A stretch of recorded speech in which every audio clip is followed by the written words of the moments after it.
Good morning, everyone. My name is Sairam Sampatrao. Welcome to today's The Hindu Analysis. So Hindu అనాలిసిస్లో స్టార్టింగ్లో quote చెప్పండి sir అని చెప్పి చాలా మంది అన్నారు. ఒక మంచి కొటేషన్ చెప్పండి, హెక్టిక్ ప్రిపరేషన్లో మాకు ఒక మోటివేషన్లా ఉంటుంది అని చెప్పి అన్నారు. సో అందుకే నేను ఇది కూడా స్టార్ట్ చేద్దాం, కొటేషన్ కూడా చెప్పడం. అండ్ దాంతోపాటు జనవరి 1 నుంచి టేబుల్ ఆఫ్ కంటెంట్ ఏదైతే ఉంటుందో, ఏ ఆర్టికల్స్ని డిస్కస్ చేయబోతున్నాం అనేటటువంటి టేబుల్ కూడా పెట్టేటటువంటి ప్రయత్నం చేద్దాం. అండ్ ఎడిటోరియల్స్ని కూడా మనం కవర్ చేసేటటువంటి ప్రయత్నం చేద్దాం. హిందూ అనాలిసిస్లో ఇంపార్టెంట్ ఎడిటోరియల్స్ ఓకేనా? మరి ఒకసారి ఈ కోట్ చూడండి. Missile man of India, the man himself, APJ Abdul Kalam గారు ఇచ్చినటువంటి కొటేషన్. హిస్ కంట్రిబ్యూషన్స్ వెలకట్టలేనటువంటివి మీ అందరికీ తెలుసు. Is a source of inspiration for many Indians, especially many bureaucrats and civil servants, right? ఆయన ఇచ్చినటువంటి కొటేషన్ చూడండి, ఆయన ఇచ్చినటువంటి statement. To succeed in your mission you must have single minded devotion to your goal. So నువ్వు అనుకున్నటువంటి లక్ష్యాన్ని చేరాలి అంటే నీ కంటి ముందు నీ లక్ష్యం తప్ప ఇంకేమీ కనిపించకూడదు. If you really want to crack UPSC or any other public service examination, so మీ గోల్, మీ లక్ష్యం అనేటటువంటిది మీ కంటి ముందు ఉండాలి. ఇంకే డిస్ట్రాక్షన్స్ అనేటటువంటివి మీ ముందు ఉండకూడదు. సో హిందూ అనాలిసిస్ చూసేటప్పుడు కింద ఏదో ఒక ఎంటర్టైన్మెంట్ వీడియో లాంటిది కనిపిస్తుంది, బట్ మీకు ఎప్పుడు ఎడ్యుకేషన్ అండ్ దాంతోపాటు మీ ప్రిపరేషన్కి ఏది ఉపయోగపడుతుంది, మీ ప్రిపరేషన్ని ఎంజాయ్ చేసేటటువంటి విధంగా ఏది ఉపయోగపడుతుంది, అలాంటివి మాత్రమే మీరు దానిలోనే ఇండల్జ్ అవ్వాలి. You should choose your indulgence. మీరు మీ ఆనందాన్ని కూడా మీ లక్ష్యంలోనే వెతుక్కోవాలి, దానికోసం నిరంతరం కష్టపడాలి. మీరు తప్పకుండా సాధించగలరు. పర్సెవరెన్స్, పట్టుదల అనేటటువంటిది చాలా ఇంపార్టెంట్ అండి. సింగిల్ మైండెడ్ ఫోకస్ అనేటటువంటిది చాలా చాలా important, right, to achieve any goal, right? మరి ఈరోజు హిందూ అనాలిసిస్ స్టార్ట్ చేసే ముందు చిన్న మాట అండి. మన హిందూ అనాలిసిస్ వెనుక, మన యూట్యూబ్ ఛానల్ అప్లోడ్ చేసే అన్ని వీడియోస్ వెనుక చాలా ఎఫర్ట్స్ ఉంటాయి, చాలా టైప్ ఆఫ్ ప్రిపరేషన్ ఉంటుంది, చాలా రీసెర్చ్ ఉంటుంది. If you really want to acknowledge your efforts, please do hit that big fat like button. Explanation ఎలా ఉందనేది కూడా కామెంట్ చేయండి. మీ ఫ్రెండ్స్ అండ్ ఫెలో ఆస్పిరెంట్స్తో మన వీడియోస్ని షేర్ చేసుకోండి, ఒకవేళ వాళ్ళకి మన వీడియోస్ ఉపయోగపడతాయి అనిపిస్తే. దీస్ ఎఫర్ట్స్ ఎక్కువ మందికి రీచ్ అయ్యేటటువంటి ప్రయత్నం చేయండి, ఓకేనా? ఇంకా ఎవరైనా ఛానల్ని సబ్స్క్రైబ్ చేసుకోకపోతే సబ్స్క్రైబ్ చేసుకోండి ఫర్ క్వాలిటీ లెర్నింగ్. సో మరొకసారి మన ఇన్స్టిట్యూట్లో ఆఫర్ చేసే కోర్సెస్ గురించి తెలుసుకున్న వెంటనే మనం హిందూ అనాలిసిస్లోకి వెళ్ళిపోదాం. ఒకసారి వినాల్దాం. సో చూడండి, నన్ను ఒకసారి కోర్సెస్ గురించి మాట్లాడేద్దాం. The flagship and premium course offered at our institute is UPSC Infinity. UPSC Infinity comes with lifetime validity. Fees కూడా మీరు ఎక్కడ ఏ ఇన్స్టిట్యూట్తో కంపేర్ చేసుకున్నా చాలా చాలా తక్కువ. యూపీఎస్సీ ఇన్ఫినిటీని మనం ఆన్లైన్లో అందిస్తున్నాము అండ్ దాంతోపాటు ఆఫ్లైన్లో కూడా అందిస్తున్నాం. మన ఆఫ్లైన్ ఇన్స్టిట్యూట్ ఎక్కడ ఉంది సార్? ఎంవిపి కాలనీ విశాఖపట్నంలో ఉండడం అనేది జరిగింది. అండ్ ఇప్పుడు శ్రీకాకుళంలో కూడా యూపీఎస్సీ ఇన్ఫినిటీ ఆఫ్లైన్ ఇన్స్టిట్యూట్ని మనం స్టార్ట్ చేయడం అనేది జరుగుతుంది. మన ఇన్స్టిట్యూట్ని డీసెంట్రలైజ్ చేసేటటువంటి ప్రయత్నం కూడా అడ్మినిస్ట్రేషన్ వాళ్ళు చేస్తున్నారు. సో మీ ఊర్లకు కూడా త్వరలో వచ్చేస్తుంది మన UPSC infinity. So brace yourself. And next, fees ఎంత sir? Online fees just 60,000 rupees అండి. ఆఫ్లైన్ జాయిన్ అవ్వాలంటే 70,000. 60,000 లేకపోతే 70,000 ఒకేసారి కట్టాలా సార్? అక్కర్లేదండి. నెలకి 5,000 చొప్పున కూడా మీరు కట్టుకుంటూ జాయిన్ అయ్యేటటువంటి అవకాశం మీకు కల్పిస్తున్నారు. లైఫ్ టైం వ్యాలిడిటీ వస్తుంది. స్టూడెంట్ సెంట్రిక్ అప్రోచ్తో ఉంటుంది. మీరు 100 సార్లు అడిగిన లైవ్ క్లాస్లో ఓపిక్గా సమాధానం చెప్తాం, ఓపిక్గా మీ డౌట్స్ క్లారిఫై చేసేటటువంటి ప్రయత్నం చేస్తాం. అండ్ దాంతోపాటు daily mains answer writing practice కూడా ఉండడం అనేది జరుగుతుంది. ఎవ్రీడే మీకు క్వశ్చన్ ఇస్తాం, మీరు దానికి ఆన్సర్ చేస్తారు. రెస్పెక్టివ్ ఫ్యాకల్టీ మెంబర్స్ కరెక్ట్ చేసి మీకు కన్స్ట్రక్టివ్ ఇండివిజువల్ ఫీడ్బ్యాక్ అనేది కూడా ఇస్తారు, ఓకేనా?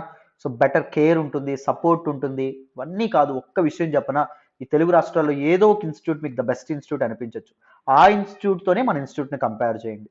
టీచింగ్ క్వాలిటీ కంపేర్ చేయండి. బేసిక్స్ నుంచి, బ్యాక్గ్రౌండ్ నుంచి డీటెయిల్డ్గా చెప్తున్నారో లేదో కంపేర్ చేయండి.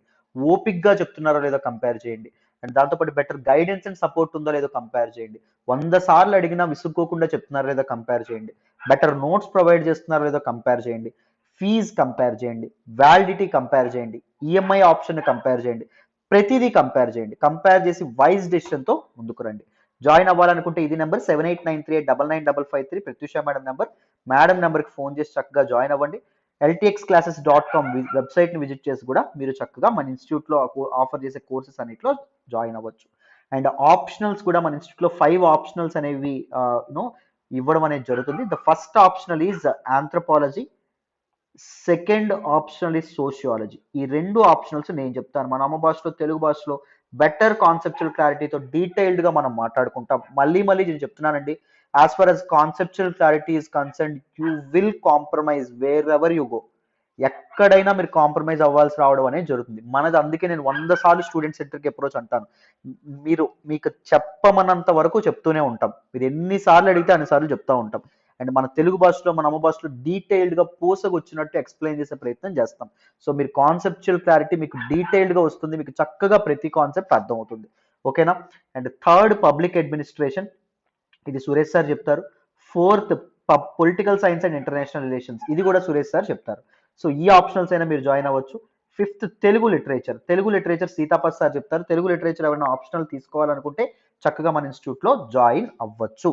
సో మళ్ళీ 1వ తారీఖు నుంచి కూడా ఫీజు అనేది పెరిగిపోతుంది. సో ఇప్పుడు యూపీఎస్సీ ఇన్ఫినిటీ ఫీజు కూడా పెరుగుతుందమ్మా 1వ తారీఖు నుంచి. 60,000 70,000 అవుతుంది ఆన్లైన్, 70,000 80,000 అవుతుంది ఆఫ్లైన్.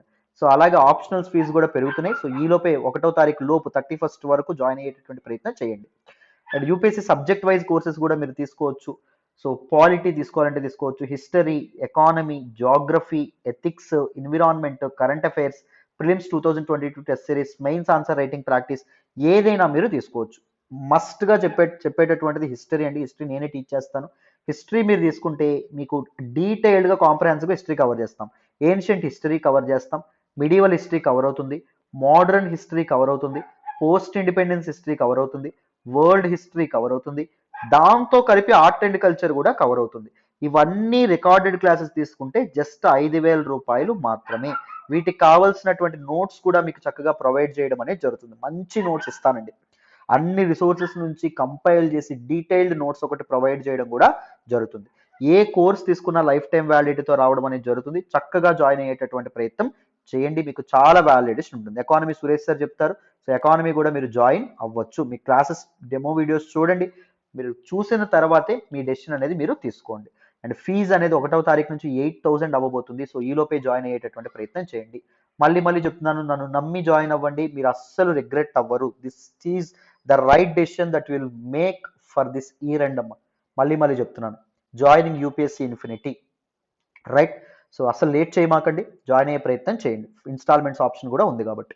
సో మరి ఈ ఆర్టికల్లోకి వెళ్ళిపోదాం. జాగ్రత్తగా వినాలి నాన్న.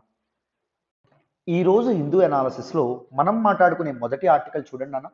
China issues names for 15 places in Arunachal Pradesh. Very important article regarding GS paper 2 international రిలేషన్స్లోని ఇండియా అండ్ ఇట్స్ నైబర్హుడ్లో మనం మాట్లాడుకుంటాం. ఇండియా చైనా రిలేషన్స్లో కూడా మనం మాట్లాడుకుంటాం. ఈ ఆర్టికల్ని నేను ద హిందూలోని ఢిల్లీ ఎడిషన్లో పేజ్ నెంబర్ 1 నుంచి తీసుకోవడం అనేది జరిగిందమ్మా. చాలా ఇంపార్టెంట్ ఆర్టికల్. సో ఈ ఆర్టికల్ని కాంప్రహెన్సివ్గా కూలంకషంగా బ్యాక్గ్రౌండ్ నుంచి డిస్కస్ చేసే ముందు let us try to understand what was actually news. వార్తల్లోకి ఏమొచ్చిందో ముందు తెలుసుకునేటటువంటి ప్రయత్నం చేద్దాం. వినండి. చైనా యొక్క మినిస్ట్రీ ఆఫ్ సివిల్ అఫైర్స్ వాళ్ళు ఎవరైతే ఉన్నారో వాళ్ళు థర్స్డే ఒక స్టాండర్డైజ్ నేమ్స్ లిస్ట్ అనేటటువంటిది అనౌన్స్ చేయడం అనేది జరిగింది for 15 places in Arunachal Pradesh. చైనాలో భాగమైనటువంటి కొన్ని ప్లేసెస్కి నేమ్స్ అనేవి అనౌన్స్ చేస్తే ఓకే, స్టాండర్డైజ్ నేమ్స్ ఏవైతే ఉన్నాయో అవి. కానీ ఇండియా ఏమంటుంది? Arunachal Pradesh is an integral part of India అని చెప్పి అంటుంది. మరి ఇండియాలోని ఇంటిగ్రల్ పార్ట్ అయినటువంటి అరుణాచల్ ప్రదేశ్కి నేమ్స్ ఇవ్వడానికి చైనా ఎవరు? అంటే ఇండియన్ సావరెంటీని, భారతదేశం యొక్క సార్వభౌమత్వాన్ని ఏదైతే ఉంటుందో అది డైల్యూట్ చేసేటటువంటి ప్రయత్నం చేస్తుందా లేదా? ఫోర్స్ఫుల్ ఇన్కర్షన్స్ కి పాల్పడుతున్నట్టా కాదా? పాల్పడుతున్నట్టు. సో అఫీషియల్ చైనీస్ మ్యాప్స్ లో ఇక్కడ నుంచి అరుణాచల్ ప్రదేశ్ లో ఉన్నటువంటి 15 ప్లేసెస్ కి ఈ పేర్లతోనే పిలవబోతున్నాము అని చెప్పి చైనా అనేది మరొక్కసారి అరుణాచల్ ప్రదేశ్ నాది అనేటటువంటి వాదనని వినిపిస్తా ఉండడం అనేది జరుగుతుంది. సో ఇలా మ్యాప్స్ని కానీ మ్యాప్స్లో కొన్ని నేమ్స్ని కానీ వాడుతూ డిఫరెంట్ టెరిటరీస్ని క్లైమ్ చేయడం ఏదైతే ఉంటుందో దీన్ని ఏమంటారో తెలుసా నాన్న? కార్టోగ్రాఫిక్ అగ్రెషన్ అంటాం. ఏమంటామండి? Cartographic aggression. What you mean by cartography అండి? The art of drawing maps. Maps గీయడాన్ని కార్టోగ్రఫీ అంటాం. సో మ్యాప్స్ను ఉపయోగించి ఒక దేశం పైన అగ్రెషన్ కి పాల్పడడం ఏదైతే ఉంటుందో అది cartographic aggression. And China is known for this from centuries. కొన్ని శతాబ్దాలుగా చైనా అనేది ఇలాంటి మూవ్స్ తోనే ముందుకు రావడం అనేది జరుగుతుంది. అసలు అరుణాచల్ ప్రదేశ్కి చైనాకి ఇండియాకి మధ్య గొడవ ఏంటి sir? What is the background? హిస్టరీలోకి వెళ్ళి డీటెయిల్డ్గా తెలుసుకోవాలి. And why China is very obsessed with Arunachal Pradesh. చైనాలో తవాంగ్ అని పిలుస్తారు. అరుణాచల్ ప్రదేశ్లోని నార్త్ వెస్ట్ డిస్ట్రిక్ట్ ఏదైతే ఉంటుందో తవాంగ్ డిస్ట్రిక్ట్, దాన్ని ఆక్రమించుకోవాలని చెప్పి ప్రయత్నిస్తుంది ఎప్పటి నుంచో. ఎందుకు sir? What exactly are Chinese claims? So డీటెయిల్డ్గా తెలుసుకునేటటువంటి ప్రయత్నం చేద్దాం. బ్యాక్గ్రౌండ్ నుంచి జాగ్రత్తగా ఫోకస్డ్గా వినండి, మీకు ఈజీగా అర్థమవుతుంది. మొదటగా ఇండియాకి చైనాకి మధ్య ఉన్నటువంటి బార్డర్ డిస్ప్యూట్స్, సరిహద్దు వివాదాలని మనం 3 సెక్టార్స్గా డివైడ్ చేయొచ్చండి. ఎన్ని సెక్టార్స్ అమ్మా? 3 సెక్టార్స్గా డివైడ్ చేయొచ్చు. ఒకటవది ఏంటి అంటే వెస్టర్న్ సెక్టార్, రెండవది ఏంటి అంటే మిడిల్ సెక్టార్, మూడవది ఏంటి అంటే ఈస్టర్న్ సెక్టార్. గుర్తుపెట్టుకోండి, ఇండియా అండ్ చైనా మధ్య టోటల్ బౌండరీ లైన్ ఎంత అంటే 4050 కిలోమీటర్స్ అండి. సో వీటిని మనం ఎలా విడదీసాం? Western sector, middle sector and eastern sector గా డివైడ్ చేయడం అనేది జరిగింది. జాగ్రత్తగా గుర్తుపెట్టుకోండి. And what are the states that borders China? చైనాతో బార్డర్ షేర్ చేసుకునేటటువంటి ఇండియన్ స్టేట్స్ ఏంటండి? State of Jammu and Kashmir, Uttar Pradesh, present union territory of Jammu and Kashmir and Ladakh, Uttarakhand, Himachal Pradesh, Sikkim, Arunachal Pradesh. They all share borders with China. ఇవి మీరు జాగ్రత్తగా గుర్తుపెట్టుకోవాలి. ప్రిలిమ్స్ కి ఇవి చాలా చాలా ఇంపార్టెంట్ అన్నమాట. అయితే చూడండి, ఎక్కువగా కాన్ఫ్లిక్ట్ అనేది ఎక్కడ తీవ్రంగా ఉంది అంటే ఈ వెస్టర్న్ సెక్టార్ ఏదైతే ఉంటుందో వెస్టర్న్ సెక్టార్లోను, ఈస్టర్న్ సెక్టార్ ఏదైతే ఉంటుందో ఈస్టర్న్ సెక్టార్లోనూ ఉంది. మిడిల్ సెక్టార్లో ఈ కాన్ఫ్లిక్ట్ ఏదైతే ఉంటుందో అది చాలా తక్కువగా ఉంది. అంటే మిడిల్ సెక్టార్లో తమ టెరిటోరియల్ క్లైమ్స్ని చైనా ముందుకు తీసుకువెళ్ళట్లేదా సార్? చైనా మిడిల్ సెక్టార్లో ఉన్నటువంటి బార్డర్లో ఎటువంటి వాటిని ఇది చేయట్లేదా? ఎందుకు సార్? చైనా మంచిదా అండి? చైనా మంచిదేం కాదండి. ఇక్కడ మిడిల్ సెక్టార్లో ఇండియాకి ఆల్టిట్యూడ్ అడ్వాంటేజ్ ఉంది నాన్న. ఏంటి? అడ్వాంటేజ్ ఆఫ్ హైట్ అని చెప్పి అనడం అనేది జరుగుతుంది. అంటే ద హయ్యర్ మౌంటైన్స్ ఏవైతే ఉన్నాయో ఇండియన్ సైడ్ ఉండడం వల్ల చెప్పండి అడ్వాంటేజ్. ఇక్కడ ఒక సిపాయి ఉన్నాడు అనుకోండి, సోల్జర్ ఉన్నాడు అనుకోండి, అవతల పక్క చైనీస్ సైడ్ ఒక సిపాయి ఉన్నాడు అనుకోండి, వీళ్ళందరూ కలిపి యువతలకు వచ్చారనుకోండి, అగ్రెషన్ కు పాల్పడ్డారనుకోండి, అడ్వాంటేజ్ ఎవరికి ఉంటుంది నాన్న? కరెక్ట్ గా ఆలోచించి చెప్పాలి. పైన ఉన్నటువంటి వాడికి ఉంటుంది. అవునా కదా? ఈజీగా ఫైర్ చేయొచ్చా లేదా పైనుంచి కిందకు చూస్తూ? రైట్. సో అందుకే మిడిల్ సెక్టార్ లో తన టెరిటోరియల్ క్లైమ్స్ ని కాస్త పక్కన పెట్టింది China. But western sector and eastern sector లో మాత్రం చైనా అనేది చాలా స్ట్రాంగ్ గా టెరిటోరీస్ ని ఆక్రమించుకోవాలని చెప్పి ఇన్కర్షన్స్ కి పాల్పడాలని చెప్పి అనుకోవడం అనేది జరుగుతుంది. That resulted in recent India China stand of. దాని మీద కూడా నేను సెపరేట్ వీడియో అనేది చేశాను. రైట్. ఒకసారి ఆ విషయాలు కూడా కొన్ని మాట్లాడదాం. జాగ్రత్తగా వినండి. మరి వినాలండి. So what exactly is this expansionist policy of China? China అనేది రిగరస్ ఎక్స్పాన్షనిస్ట్ పాలసీకి పాల్పడతా ఉంది. మీరు గమనిస్తానే ఉంటున్నారు. నాకు తెలిసి ఇండియా ఏదైతే ఉంటుందో ఇండియాతో బార్డర్ స్టాండ్ ఆఫ్ అనేది ఉందా? ఇండియాతో బార్డర్ డిస్ప్యూట్స్ అనేవి ఉన్నాయా? భూటాన్తో కూడా చైనాకి బార్డర్ డిస్ప్యూట్స్ అనేటటువంటి ఉన్నాయా? అండ్ దాంతోపాటు సౌత్ చైనా సీ ఏదైతే ఉంటుందో సౌత్ చైనా సీలో కూడా నో కాన్ఫ్లిక్ట్స్ మనకి చైనా నడవడం అనేది జరుగుతుందా? అంటే డిఫరెంట్ టెరిటోరీస్ ఏవైతే ఉన్నాయి, సౌత్ చైనా సీ టెరిటోరీస్ ఏవైతే ఉన్నాయి వాటిని కూడా ఆక్రమించుకోవాలని చెప్పి చైనా అనుకోవడం అనేది జరుగుతుందా? హాంకాంగ్ ని క్యాప్చర్ చేసుకోవాలని చెప్పి అనుకుంటుందా? తైవాన్ ని క్యాప్చర్ చేసుకోవాలని చెప్పి అనుకుంటుందా? China is following a rigorous expansionist policy. Why అండి? ఎందుకు ఎందుకు ఇలాంటిది ఫాలో అవుతుందని తెలుసుకోవాలంటే మనం the ideology and the philosophy behind the nations తెలుసుకోవాలి. ఎవ్రీ కంట్రీ, ప్రపంచంలో ఉన్నటువంటి ప్రతి దేశం ఒక ఫిలాసఫీని ఫాలో అవ్వడం అనేది జరుగుతుంది. There will be underlying philosophy behind them. Now let us look at the gentleman that you are seeing on the slide. His name is Mao Zedong. Simple గా మావో అని చెప్పి అనడం అనేది జరుగుతుంది. Communist leader of China. So మొదటిసారి చైనాలో communist regime ని, communist government ని ఎస్టాబ్లిష్ చేసినటువంటి వ్యక్తి ఎవరు అంటే మావో. మీ అందరికీ తెలుసనే అనుకుంటున్నాను. 1911లో చైనీస్ రెవల్యూషన్ జరుగుతుంది. 1911 ముందు చైనాని చింగ్ డినాస్టీ ఏదైతే ఉంటుందో, ఇంపీరియల్ చైనాని పరిపాలించినటువంటి డినాస్టీ ఏంటి అంటే చింగ్ డినాస్టీ. 1911 తర్వాత ఎవరు వస్తారు? రిపబ్లిక్ ఆఫ్ చైనా గవర్నమెంట్ రావడం అనేది జరుగుతుంది. Right. So republic of China వేరు, ప్రెజెంట్ ఉన్నటువంటి చైనీస్ గవర్నమెంట్ వేరు. సో రిపబ్లిక్ ఆఫ్ చైనా నుంచి 1949లో కమ్యూనిస్ట్ రెవల్యూషన్ అనేది, liberation of China, he fought for a revolution in China, for the liberation of China. ROC యొక్క సంఖ్యల నుంచి చైనాని లిబరేట్ చేయాలి, స్వేచ్ఛాపక్షిలాగా మార్చాలి అని చెప్పి మావో జెదాంగ్ 1949లో ఆర్ఓసి నుంచి పవర్ని సీజ్ చేసుకోవడం అనేది జరుగుతుంది, పవర్ని లాగేసుకోవడం అనేది జరుగుతుంది. లాగేసుకుని పీపుల్స్ రిపబ్లిక్ ఆఫ్ చైనా అనేటటువంటి రెజీమ్ని ఎస్టాబ్లిష్ చేయడం అనేది జరుగుతుంది on the lines of communism. అర్థమైంది? ఆ వామపక్ష ధోరణిలో లెఫ్టిస్ట్ రిజీమ్ అనేది ఏర్పాటు చేయడం అనేది జరుగుతుంది. గుర్తుపెట్టుకోండి, ఆర్ఓసి ముందుండేది, ఇప్పుడు People's Republic of China. China population ఎక్కువ, సో అందుకే పీపుల్ అన్నామని చెప్పి సింపుల్ గా బండ గుర్తుపెట్టుకోవాలి. రైట్, మరి ఆర్ఓసి ఏమైంది సార్? ఆర్ఓసి అనేది చైనా పక్కనే ఉన్నటువంటి ఐలాండ్ నేషన్ అయినటువంటి తైవాన్కి పారిపోవడం అనేది జరిగింది. సో మనం చైనా తైవాన్ రిలేషన్స్ అప్పుడు మనం చాలాసార్లు మాట్లాడుకోవడం అనేది జరిగింది. సో అదంతా వేరే విషయం. రైట్, ఇప్పుడు తైవాన్లో పరిపాలిస్తున్నటువంటిది ROC, republic of China. So communist regime వచ్చిన తర్వాత వాళ్ళు తైవాన్కి పారిపోవడం అనేది జరిగింది. పీపుల్స్ రిపబ్లిక్ ఆఫ్ చైనా అని ఎవరండి ఎస్టాబ్లిష్ చేశారు? మావో జెదాంగ్ ఈయన ఇది చేయడం అనేది జరిగింది అనమాట. ఈయన ఎస్టాబ్లిష్ చేయడం అనేది జరిగింది. ఈయన యొక్క ఫిలాసఫీ ఏంటి అంటే, China always follows irrespective of it their presidents ఎంతమంది మారుతున్నా చైనా ఫాలో అయ్యేటటువంటి ప్రిన్సిపల్ ఏంటి అంటే దిస్ 5 ఫింగర్ పాలసీ అండి. మావో ఇచ్చినటువంటి 5 ఫింగర్ పాలసీ ఏదైతే ఉంటుందో దాన్ని వీళ్ళు ఫాలో అవ్వడం అనేది జరిగింది. And that is the exact reason for the expansion of these China, expansion policy of China, PRC. And now let us look at Indian philosophy. Indian philosophy ain't sir, peaceful cooperation and coexistence. Look at the gentleman you are seeing here, the Mahatma himself, Gandhi.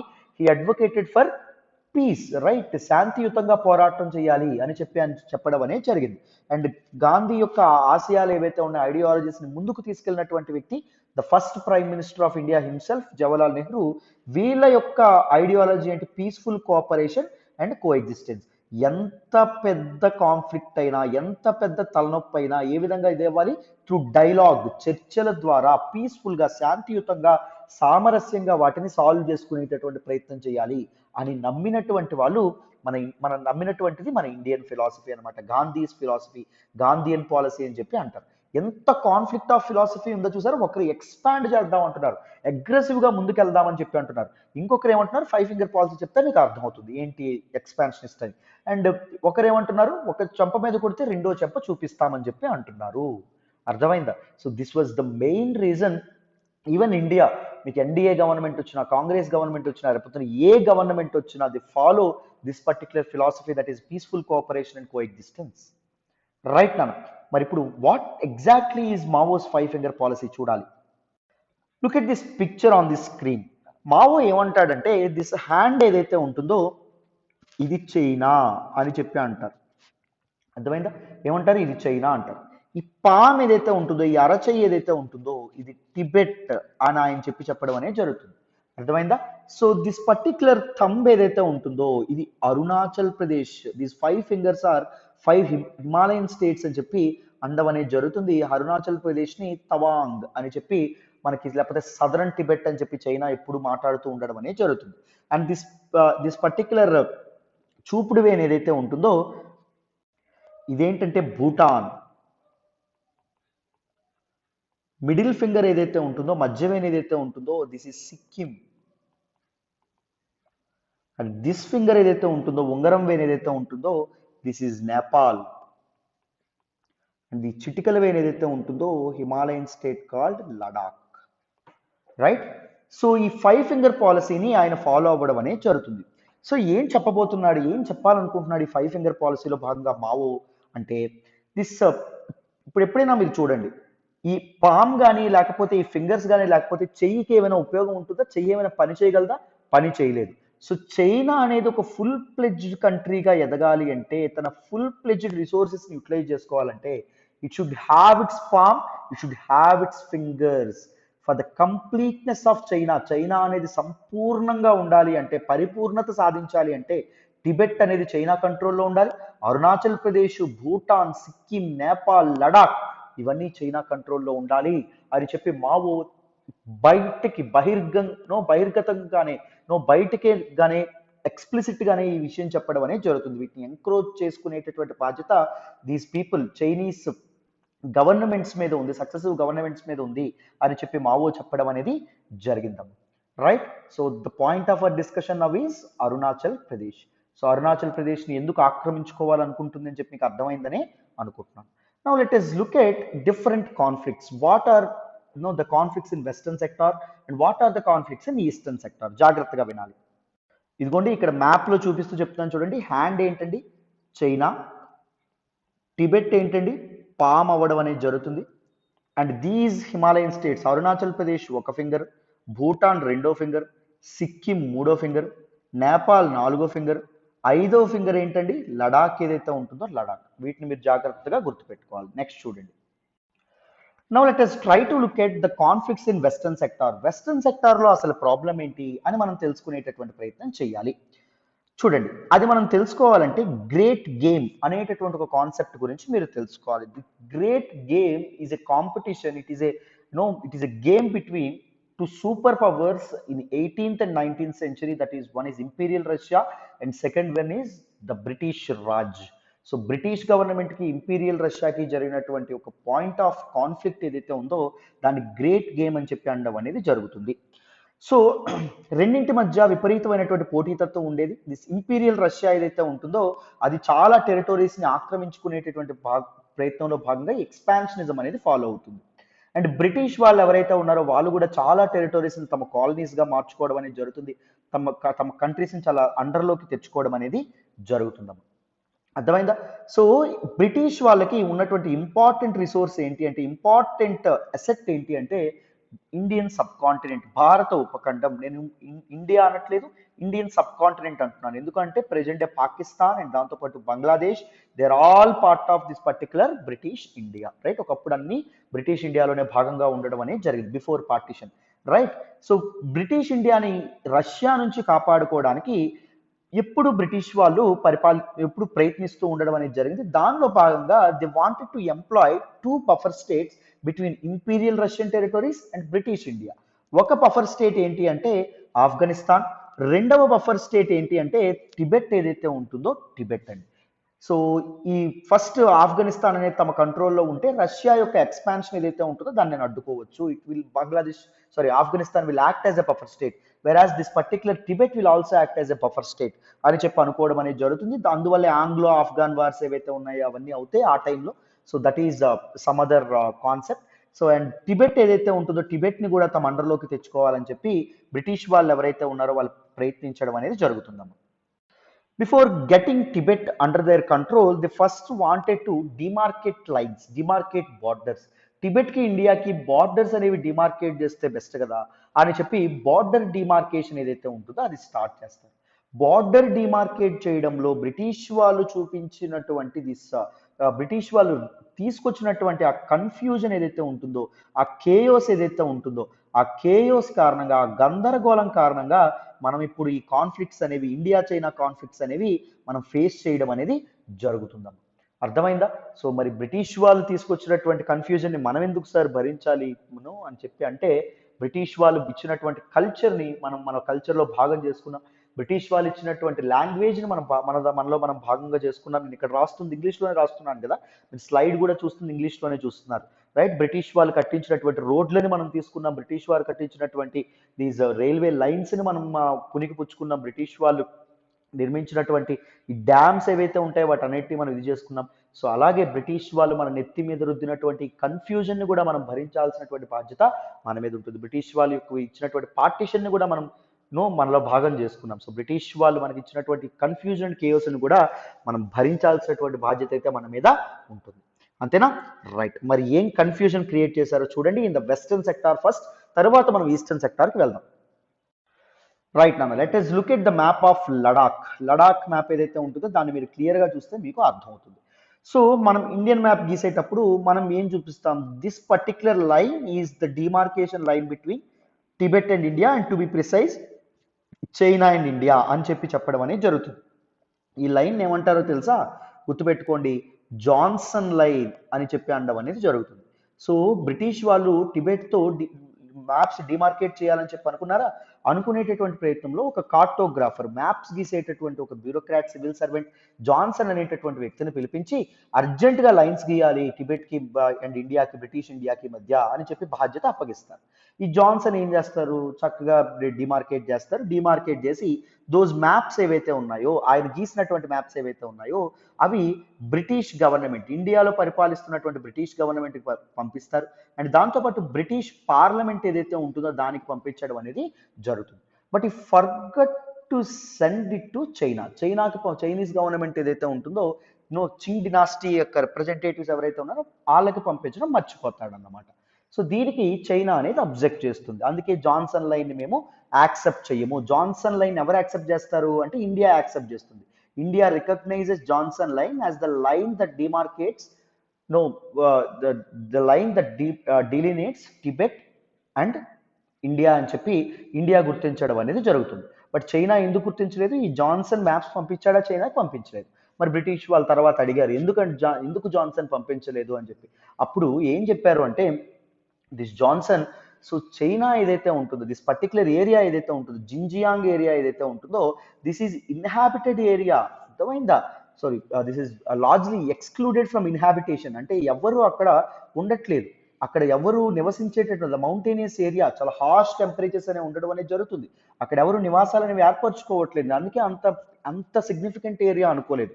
And దాంతోపాటు అదే సమయంలో this particular disintegration of Qing dynasty అనేది జరుగుతుంది. Qing dynasty weak అయిపోతుంది. China is in under civil war. China అనేటటువంటిది internal turbulence లో, internal turmoil లో ఉంది, ఇంటర్నల్ కాన్ఫ్లిక్ట్స్ లో ఉంది. సో ఆ సమయంలో పంపించాలని చెప్పి నేను అనుకోలేదు అని జాన్సన్ చెప్పడం అనేది జరుగుతుంది. సో అయితే మరి మరి చైనీస్ గవర్నమెంట్ ఒప్పుకోవట్లేదు కాబట్టి రెండో లైన్ గీయాలనుకుంటారు. ఆ రెండో లైన్ ఏంటంటే ఈ డాటెడ్ లైన్ చూస్తున్నారా, ఈ డాటెడ్ లైన్. ఈ డాటెడ్ లైన్ ఎవరు గీస్తారు అంటే ఇద్దరు కార్టోగ్రాఫర్స్ గీస్తారు. వాళ్ళిద్దరు పేర్లు ఏంటండి? మెక్కార్ట్నీ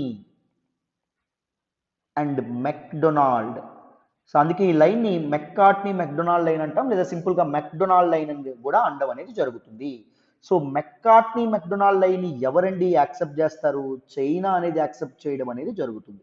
సో చైనా ఏం చేసింది? సో వాళ్ళ ఇష్టం, వాళ్ళకి అక్సాయ్ చిన్ ఏరియా అనేటటువంటిది అవసరం లేదు. సో అక్సాయ్ చిన్ని ఎవరికి భాగం చేసేసారు? చైనా భాగం చేసేసారు. ఎవరండి? బ్రిటిష్ వాళ్ళు చేయడం అనేది జరిగింది. ఏ లైన్ తో? మెక్కార్ట్నీ మెక్డొనాల్డ్ లైన్ ఏదైతే ఉంటుందో మెక్డొనాల్డ్ లైన్, సింపుల్ గా మెక్డొనాల్డ్ లైన్ అని కూడా అంటారు. సో చైనా ఎక్నాలజ్ చేసేటటువంటి లైన్ ఏంటండి? Macartney MacDonald line. సి గుర్తుపెట్టుకోండి అన్న, అర్థమైందా? C for China.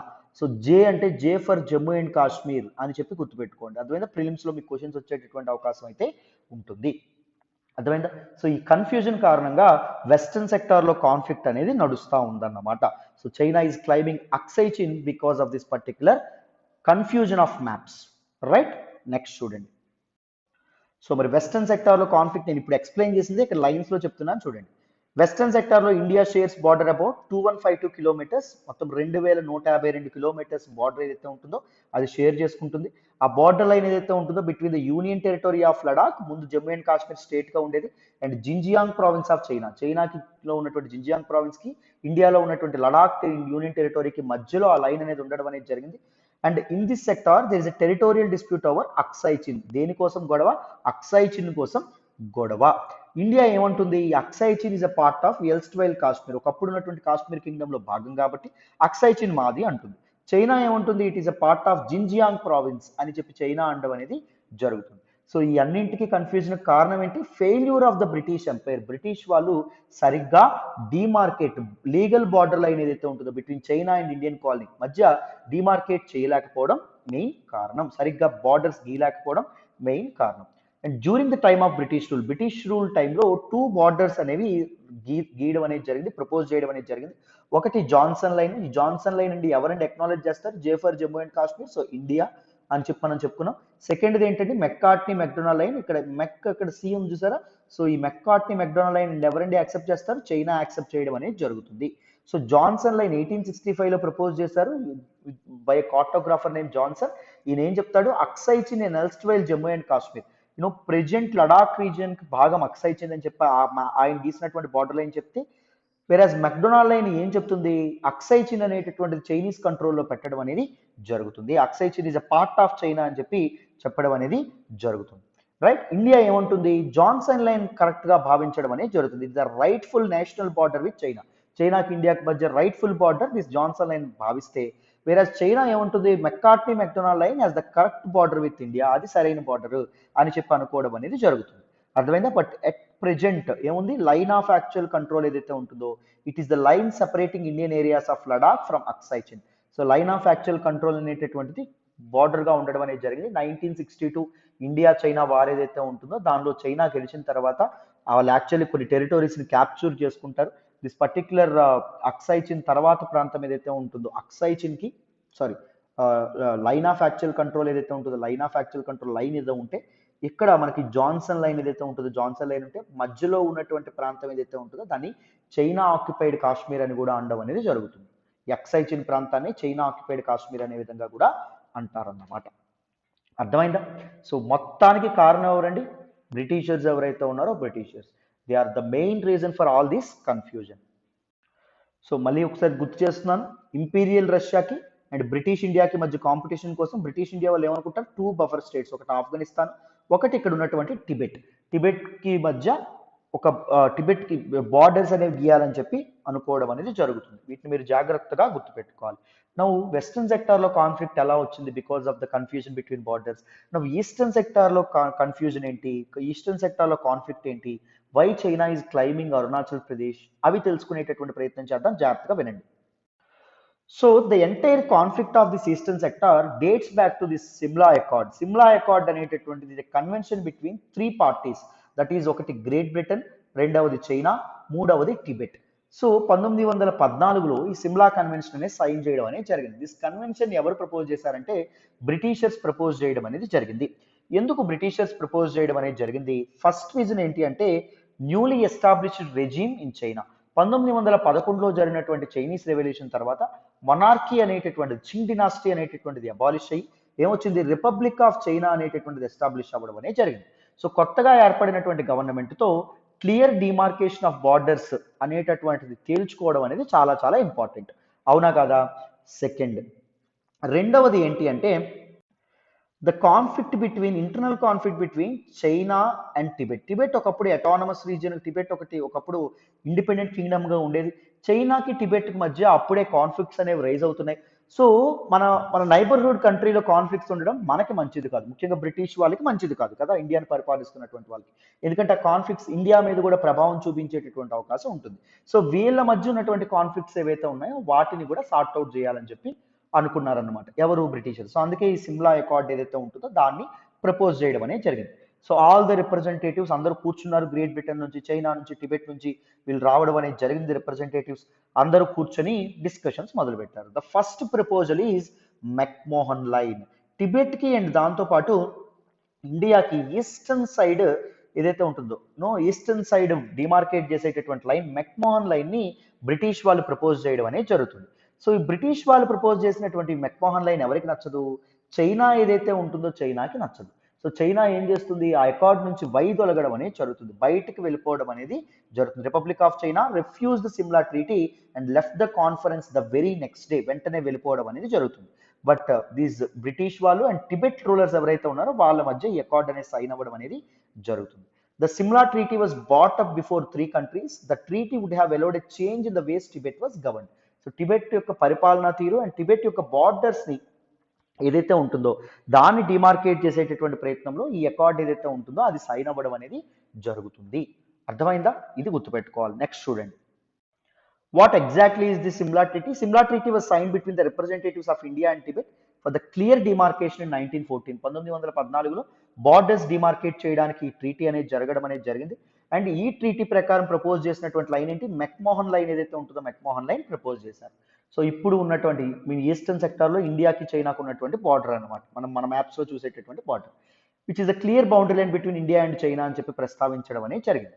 ఇండియా నుంచి బ్రిటిష్ రూలర్స్ ఎవరైతే ఉన్నారో they considered Tawang of Arunachal Pradesh and southern part of Tibet as part of India.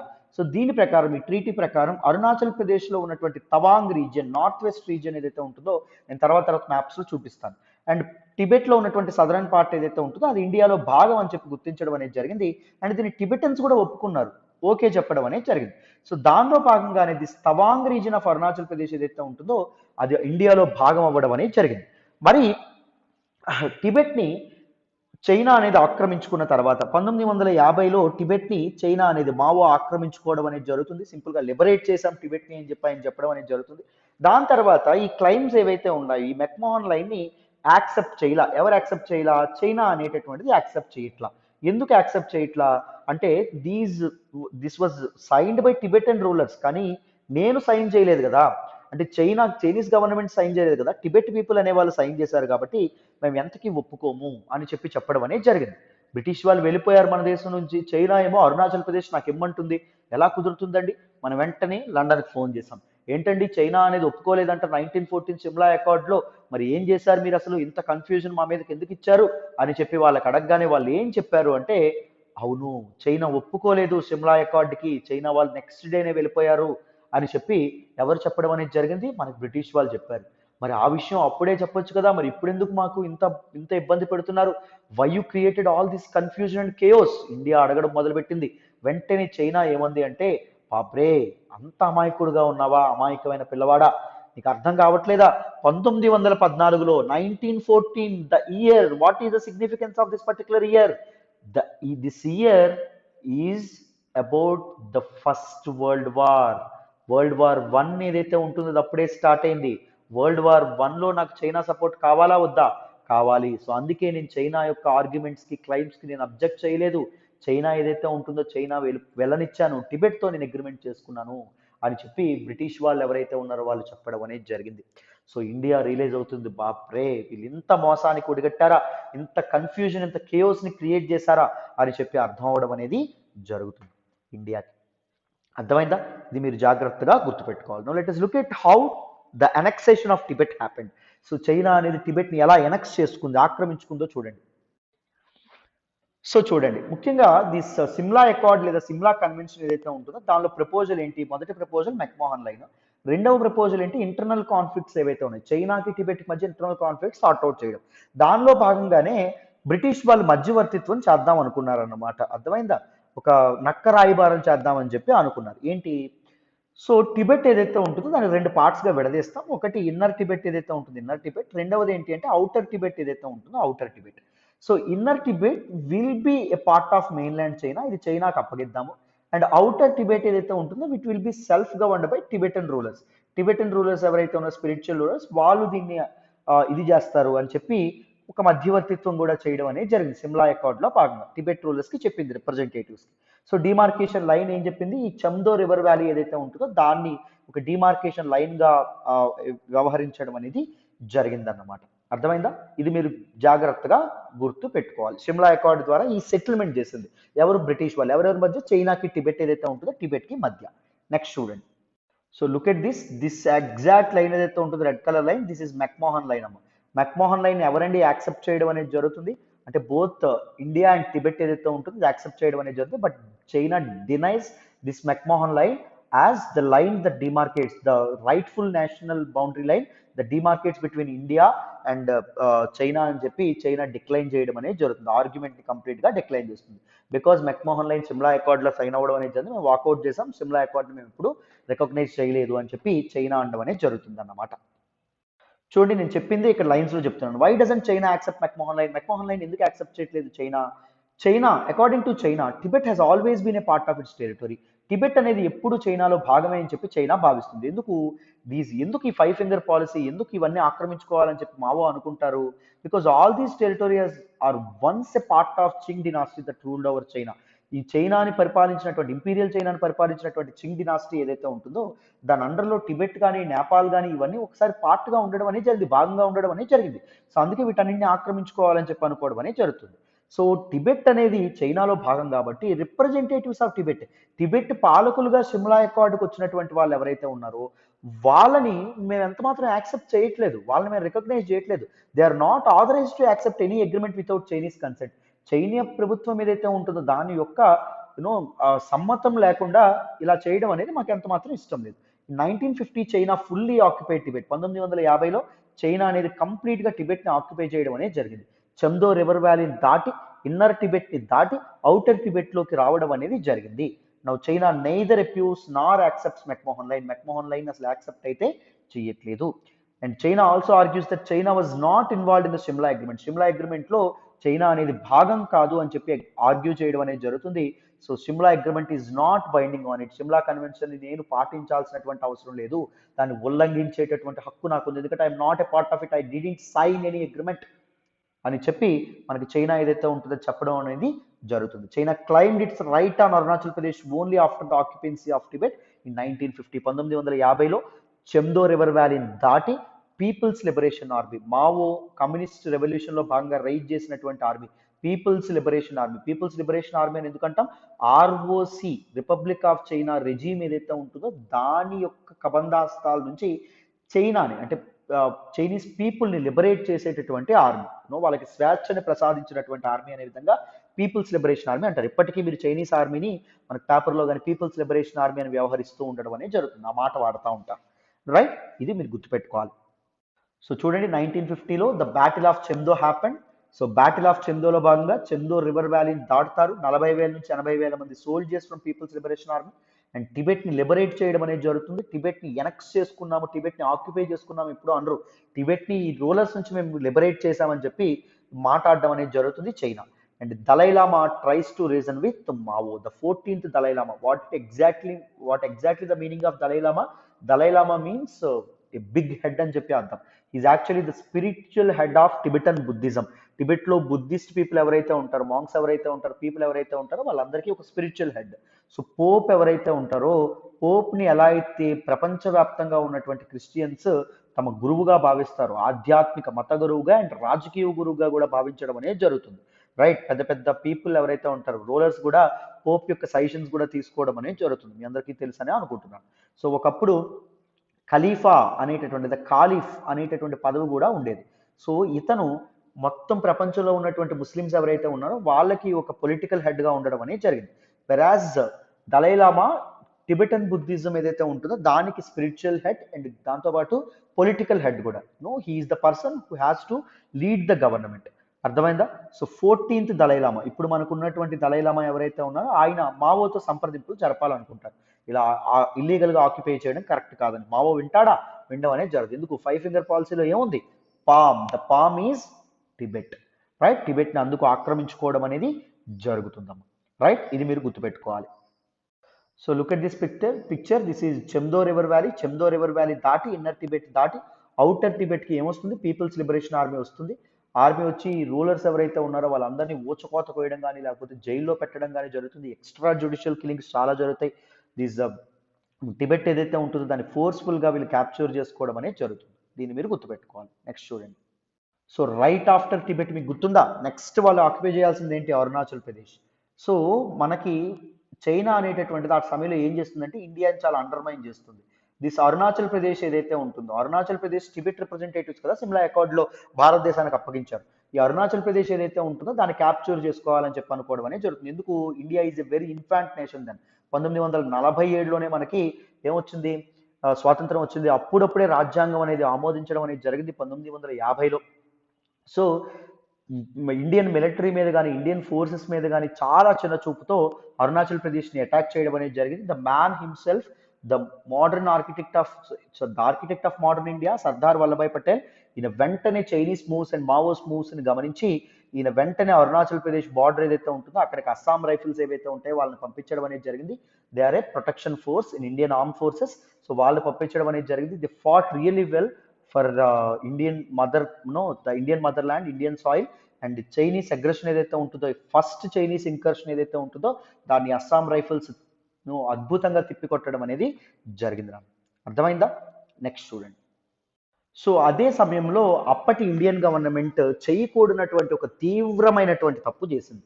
So Tibet మనకి కల్చరల్గా చాలా ఇంపార్టెంట్ కంట్రీ, కల్చరల్ టైస్ అనేవి ఉంటాయి, హిస్టారికల్గా మంచి రిలేషన్స్ మనకి అండ్ దాంతోపాటు టిబెట్కి ఉండడం అనేది జరుగుతుంది. అయితే ఇప్పుడు టిబెట్ని చైనా ఆక్రమించుకోవడం పట్ల ఇండియా ఏం రియాక్ట్ అవ్వట్లేదు అని చెప్పి అప్పుడు అపోజిషన్ పార్టీస్ ఏవైతే ఉన్నాయో పార్లమెంట్ సాక్షిగా చాలా గొడవలు పెట్టడం అనేది జరిగింది. టిబెట్ మనకి చాలా ఫ్రెండ్ కదా, టిబెట్ని మనం సపోర్ట్ చేయాలి కదా అని చెప్పి అనుకోవడం అనేది జరిగింది.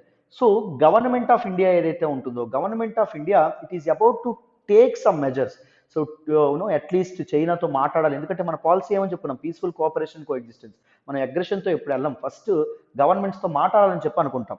సో మనం మాట్లాడాలని చెప్పి అనుకోవడం అనేది జరుగుతుంది. అండ్ అప్పుడు దాంతోపాటు మనది ఇన్ఫాంట్ కంట్రీ కాబట్టి ఎకనామికల్గా సోషల్గా మనం చాలా వెనకబడి ఉన్నాం కాబట్టి మనకి చాలా ఇంపార్టెంట్ ఏంటి అంటే చైనాతో రిలేషన్ అనేటటువంటిది కూడా మనకి చాలా చాలా ఆ సమయంలో important. For economic and security cooperation కూడా మనకి చాలా చాలా ఇంపార్టెంట్.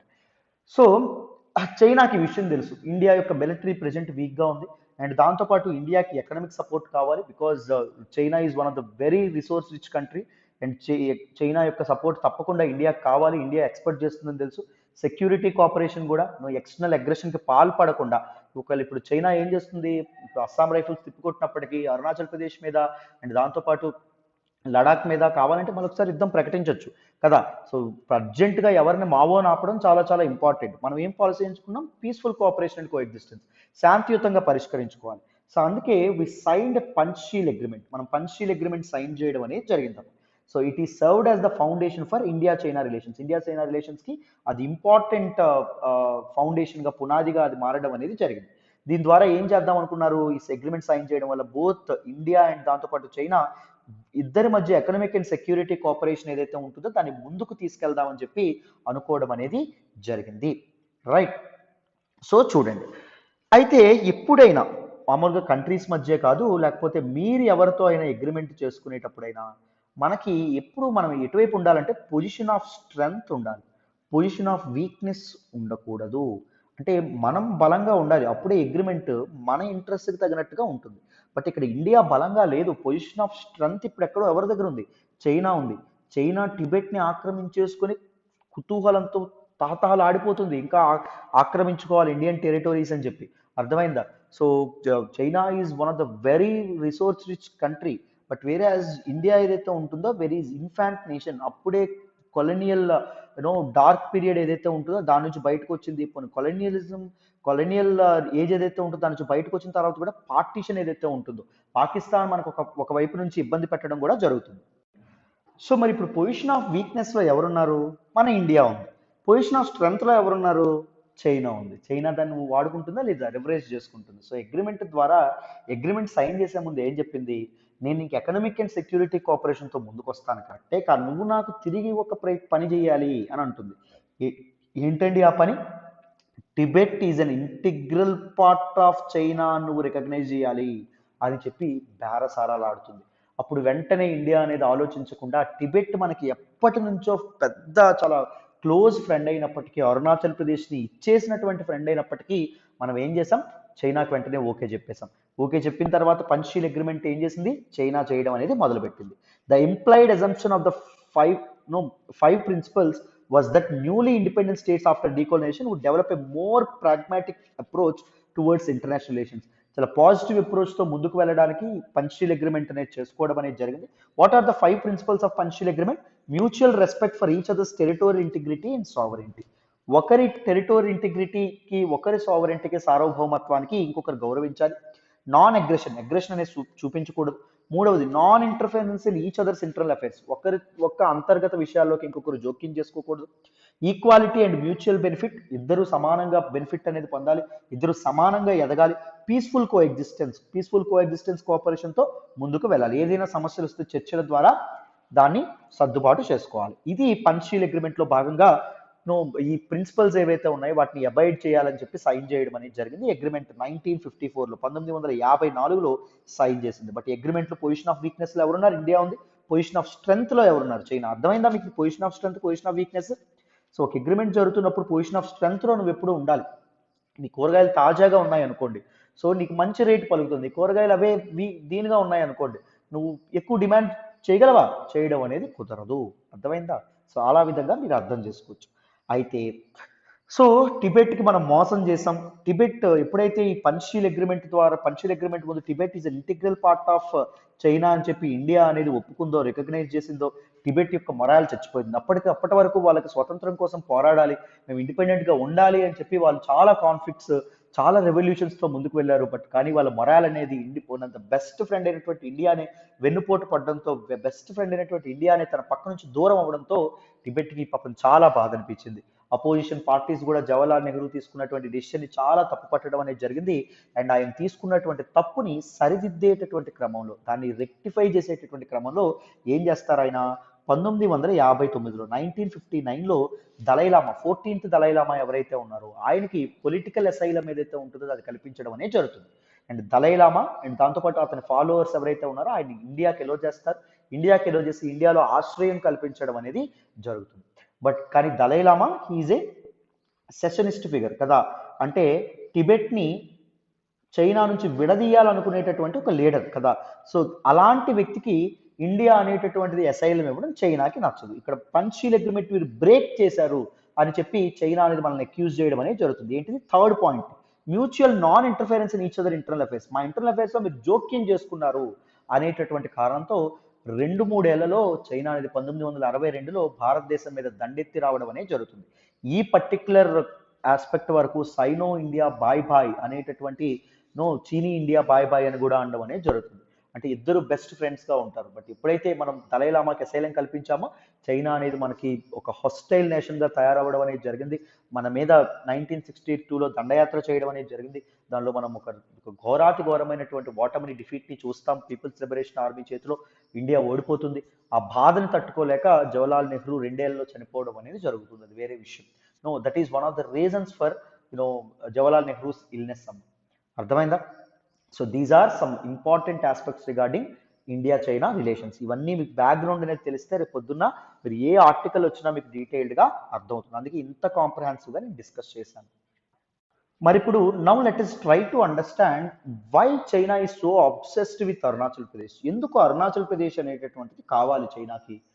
సో ఎందుకు ఇప్పుడు కూడా అరుణాచల్ ప్రదేశ్ను వదలాలని చెప్పి చైనా అనుకోవట్లేదు? What is the reason, what is the significance and importance of this Tawang district of Arunachal Pradesh? ఇవి మనం తెలుసుకునేటటువంటి ప్రయత్నం చేయాలి. జాగ్రత్తగా వినండి. Now let us look at this నాన్న. Why China is so obsessed with Tawang? Arunachal ప్రదేశ్లో ఉన్నటువంటి నార్త్ వెస్ట్ డిస్ట్రిక్ట్ ఏదైతే ఉంటుందో, ఇది అరుణాచల్ ప్రదేశ్ కదా, ఇక్కడ మీకు మ్యాప్లో కనిపిస్తుంది అనుకుంటున్నాను. ఇది మొత్తం అరుణాచల్ ప్రదేశ్. ఈ నార్త్ వెస్ట్ డిస్ట్రిక్ట్ ఏదైతే ఉంటుందో ఇది తవాంగ్. ఆ తవాంగ్ ఎందుకు ఎక్కువగా కావాలనుకుంటుంది? Why China is so obsessed with Tawang? ఇది మనం తెలుసుకోవాలి. జాగ్రత్తగా వినండి. It provides strategic entry to China into north east India and Brahmaputra valley. Indian Brahmaputra వ్యాలీకి అండ్ దాంతోపాటు నార్త్ ఈస్ట్ ఇండియా ఏదైతే ఉంటుందో, నార్త్ ఈస్ట్ ఇండియాలోకి ఈజీగా ఎంటర్ అవ్వగలదు. ఈవెన్ ద 14th దలైలామాకి మన ఇండియన్స్ 1959లో పొలిటికల్ అసైలం ఇచ్చారని చెప్పాం కదా. సో ఆయన కూడా ఎలా ఎంటర్ అయ్యారు? ఈ తవాంగ్ రీజియన్ నుంచే ఎంటర్ అవ్వడం అనేది జరుగుతుంది. ఈజియర్ యాక్సెస్ అనేది ఉండడం అనేది జరుగుతుంది. ఒక స్ట్రాటజికల్ అడ్వాంటేజ్ కూడా మనకి చైనాకి ఉండడం అనేది జరుగుతుంది. Historical ties between Lhasa monastery and Tawang monastery. So both this Arunachal ప్రదేశ్కి అండ్ టిబెట్కి మధ్య cultural ties and historical ties చాలా ఎక్కువగా ఉండడం అనేది జరిగింది. ముఖ్యంగా టిబెట్ యొక్క క్యాపిటల్ అయినటువంటి లాసా ఏదైతే ఉంటుందో అక్కడ ఉన్నటువంటి ఒక బుద్ధిస్ట్ మొనాస్ట్రీకి, తవాంగ్లో ఉన్నటువంటి బుద్ధిస్ట్ మొనాస్ట్రీకి మధ్య చాలా సంబంధాలు ఉండడం అనేది జరిగింది. కల్చరల్ టైస్ ఉండడం అనేది జరిగింది. రిలీజియస్ టైస్ కూడా ఉండడం అనేది జరిగింది. ఈవెన్ 6th దలైలామా ఎవరైతే ఉన్నారో ఆయన కూడా తవాంగ్ రీజియన్లోనే పుట్టడం అనేది జరిగింది. తవాంగ్ రీజియన్లోనే జన్మించడం అనేది జరిగింది. సో కల్చరల్గా సిమిలర్గా ఉంది కాబట్టి Arunachal Pradesh is a part of Tibet. China ఏమని పిలుస్తుందంటే సదరన్ టిబెట్ అని పిలుస్తుంది. So Tibet is a part of China కాబట్టి so Arunachal Pradesh should also be a part of China అని చెప్పి చైనా ఆర్గ్యూ చేయడం అనేది జరుగుతుంది. ఆర్గ్యుమెంట్స్ ముందుకు పెట్టడం అనేది జరుగుతుంది. అండ్ దాంతోపాటు ఇంకొకటి ఏంటి అంటే ethnicity of people in Tawang. తవాంగ్లో ఉన్నటువంటి డిఫరెంట్ ట్రైబ్స్ యొక్క ఎథ్నిసిటీ.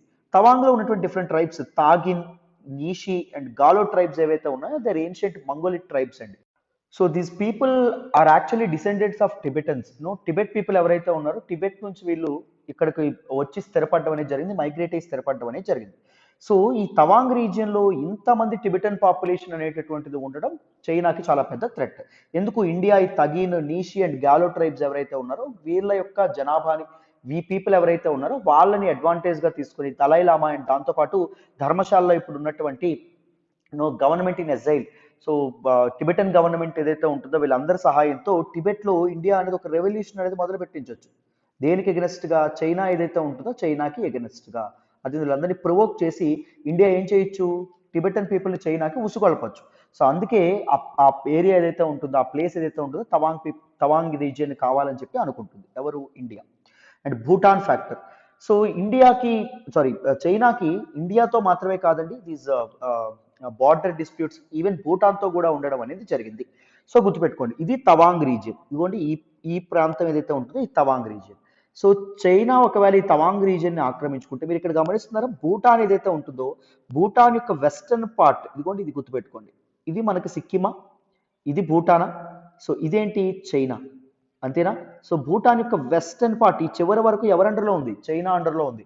చైనా రీసెంట్గా రోడ్స్ కన్స్ట్రక్షన్ కూడా చేస్తుంది. 2017 డోక్లాం ఇష్యూ, ఇక్కడ డోక్లాం పాస్ ఏదైతే ఉంటుందో డోక్లాం ఉంటుంది, డోక్లాం వరకు ముఖ్యంగా that is Bhutan territory. Bhutan territory వరకు చైనా రోడ్స్ వేయడం ఏదైతే ఉంటుందో అది ఇండియాకు కూడా నచ్చలేదు. Because Bhutan is one of our best friends, right. So Bhutan యొక్క సావరెంటీని కాపాడడానికి చైనాతో వాగ్వాదానికి దిగింది ఇండియా. అండ్ దాంతోపాటు ఈ పక్కన మీకు సిలిగురి కారిడార్ కూడా కనిపిస్తుంది, దాన్ని చికెన్ నెక్ ఆఫ్ ఇండియా అని చెప్పి అంటాం. This narrow pass around 25 kilometres with మాత్రమే ఉంటుంది. It joins the north east part of India and దాంతోపాటు మెయిన్లాండ్ ఇండియా. ఈ చిన్న స్ట్రిప్ ఏదైతే ఉంటుందో అదే జాయిన్ చేస్తుంది. ఒకవేళ ఈ స్ట్రిప్ అనేది చైనా వశం అయిపోయింది అనుకోండి, ఇక్కడ డివిజన్ వచ్చేసింది అనుకోండి, మనం నార్త్ ఈస్ట్ మొత్తాన్ని కోల్పోయేటటువంటి ప్రమాదం ఉంటుంది. అందుకే చైనా ఫర్దర్ సౌత్ రావడాన్ని ఎప్పుడు మనం అడ్డుకుంటా ఉంటాం అనమాట. అయితే ఇప్పుడు చూడండి భూటాన్ ఫ్యాక్టర్ ఏంటో, ఈ వెస్టర్న్ పార్ట్ని చైనా అనేది తన కంట్రోల్లో ఉంచుకుంటుంది కదా. సో ఈ పర్టికులర్ తవాంగ్ రీజియన్ ఆక్రమించడం ద్వారా కూడా ఈ ఈస్టర్న్ పార్ట్ ఏదైతే ఉంటుందో దాన్ని కూడా చైనా తన కంట్రోల్లోకి తెచ్చుకోవచ్చు. సో భూటాన్ని చుట్టూ సరౌండ్ చేసేయచ్చు, రైట్. సో అది కూడా అనుకోవడం అనేది జరుగుతుంది. That is Bhutan factor. Next Siliguri corridor చెప్పాను కదా, the narrow strip of line that joins mainland India and దాంతోపాటు నార్త్ ఈస్ట్ ఇండియా. అండ్ ముఖ్యంగా land routes and trade routes, north east ఇండియాకి ట్రేడ్ లైన్స్ ఇవన్నీ దాని గుండా వెళ్ళడం అనేది జరుగుతుంది. ఆ సిలిగురి కారిడార్ను చికెన్ నెక్ ఆఫ్ ఇండియా అంటారు, అంటే సింపుల్గా విరిగిపోతుంది. ఒకసారి దాన్ని ఆక్రమించారు అనుకోండి, ఆక్రమిస్తే ఏం జరుగుతుంది, this China north east, complete north east China వశం అయిపోయేటువంటి అవకాశం ఉంది. ఇండియాకి కాకుండా నార్త్ ఈస్ట్ అయిపోయేటటువంటి అవకాశం ఉంది. అర్థమైందా. సో ఇంకా చూడండి, attacks by India. And India కూడా అరుణాచల్ ప్రదేశ్ని బేస్ చేసుకొని చైనా మీద అటాక్ చేయొచ్చు. ముఖ్యంగా దిస్ ఈజ్ టిబెట్, మీ అందరికీ తెలుసు. ద మెయిన్లాండ్ చైనా అనేటటువంటిది ఎక్కడ ఉంటుంది, ఇది మెయిన్లాండ్ చైనా, అంతేనా.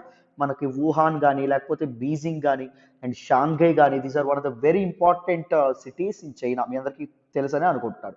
అరుణాచల్ ప్రదేశ్ ఎక్కడ ఉంది, ఇది అరుణాచల్ ప్రదేశ్. చైనా అనేటటువంటిది దీస్ క్రాస్ బార్డర్ మిసైల్స్ ఏవైతే ఉంటాయో వాటిని ఉపయోగించి ఈజీగా అటాక్ చేయొచ్చు. మెయిన్లాండ్ చైనాకి దగ్గరగా ఉన్నటువంటి ప్రాంతం ఏంటి, అరుణాచల్ ప్రదేశ్. ఎక్కడ నుంచి ఒక మిసైల్ అనేది నువ్వు జనరేట్ చేసావు అనుకోండి, మెయిన్లాండ్ చైనా మొత్తం నువ్వు డిస్ట్రాయ్ చేసేటువంటి అవకాశం ఉంటుంది. సో అరుణాచల్ ప్రదేశ్ని కాపాడుకోవడం, అరుణాచల్ ప్రదేశ్ని తమ కంట్రోల్లోకి తెచ్చుకోవడం కూడా చైనాకి అంతే అవసరం.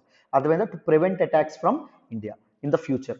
Power to control India's water supply, and దాంతోపాటు ఇండియా యొక్క వాటర్ సప్లై ఏదైతే ఉంటుందో దాన్ని కూడా కంట్రోల్ చేయడానికి.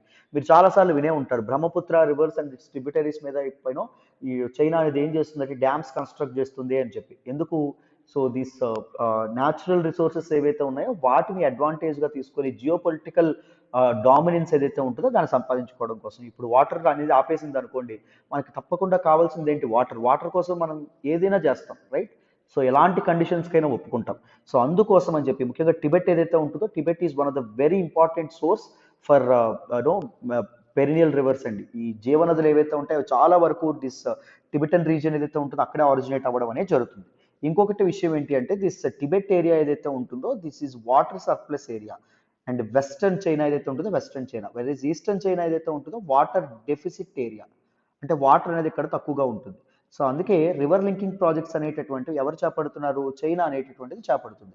సో ఈ టిబెటన్ వాటర్స్ ఏవైతే ఉన్నాయో అవి ఇండియాలోకి వెళ్లకుండా ఏం చేస్తున్నారు, ఆ వాటర్ అంతా కలిపి ఎక్కడికి, మనకి ఈస్టర్న్ చైనా ఏదైతే ఉంటుందో వేర్ చైనా మెయిన్లీ ఆపరేట్స్ అక్కడికి వీళ్ళు పంపించవచ్చు. అవునా కదా. సో దట్ ఇండియాని, Indian north eastern states and దాంతోపాటు దీస్ డౌన్ స్ట్రీమ్ స్టేట్స్ ఏవైతే ఉన్నాయో వాటిని డ్రాట్ ప్రోన్ స్టేట్స్గా కూడా మార్చేయచ్చు.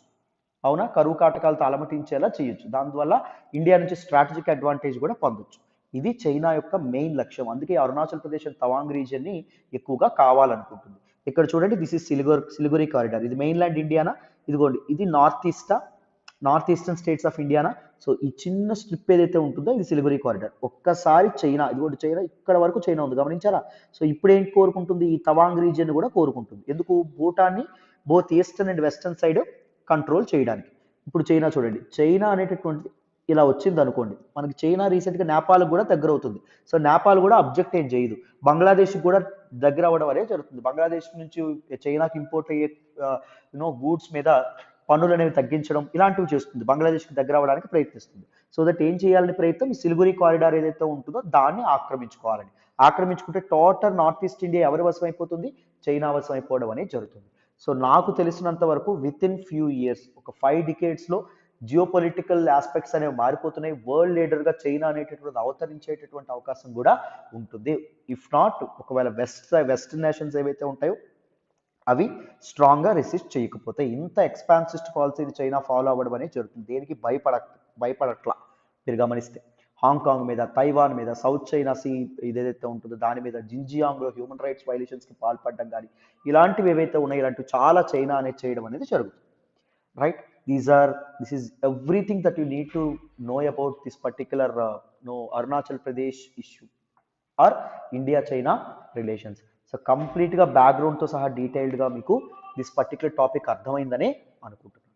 రైట్, మరి నెక్స్ట్ ఆర్టికల్ డిస్కస్ చేద్దాం, జాగ్రత్తగా వినండి.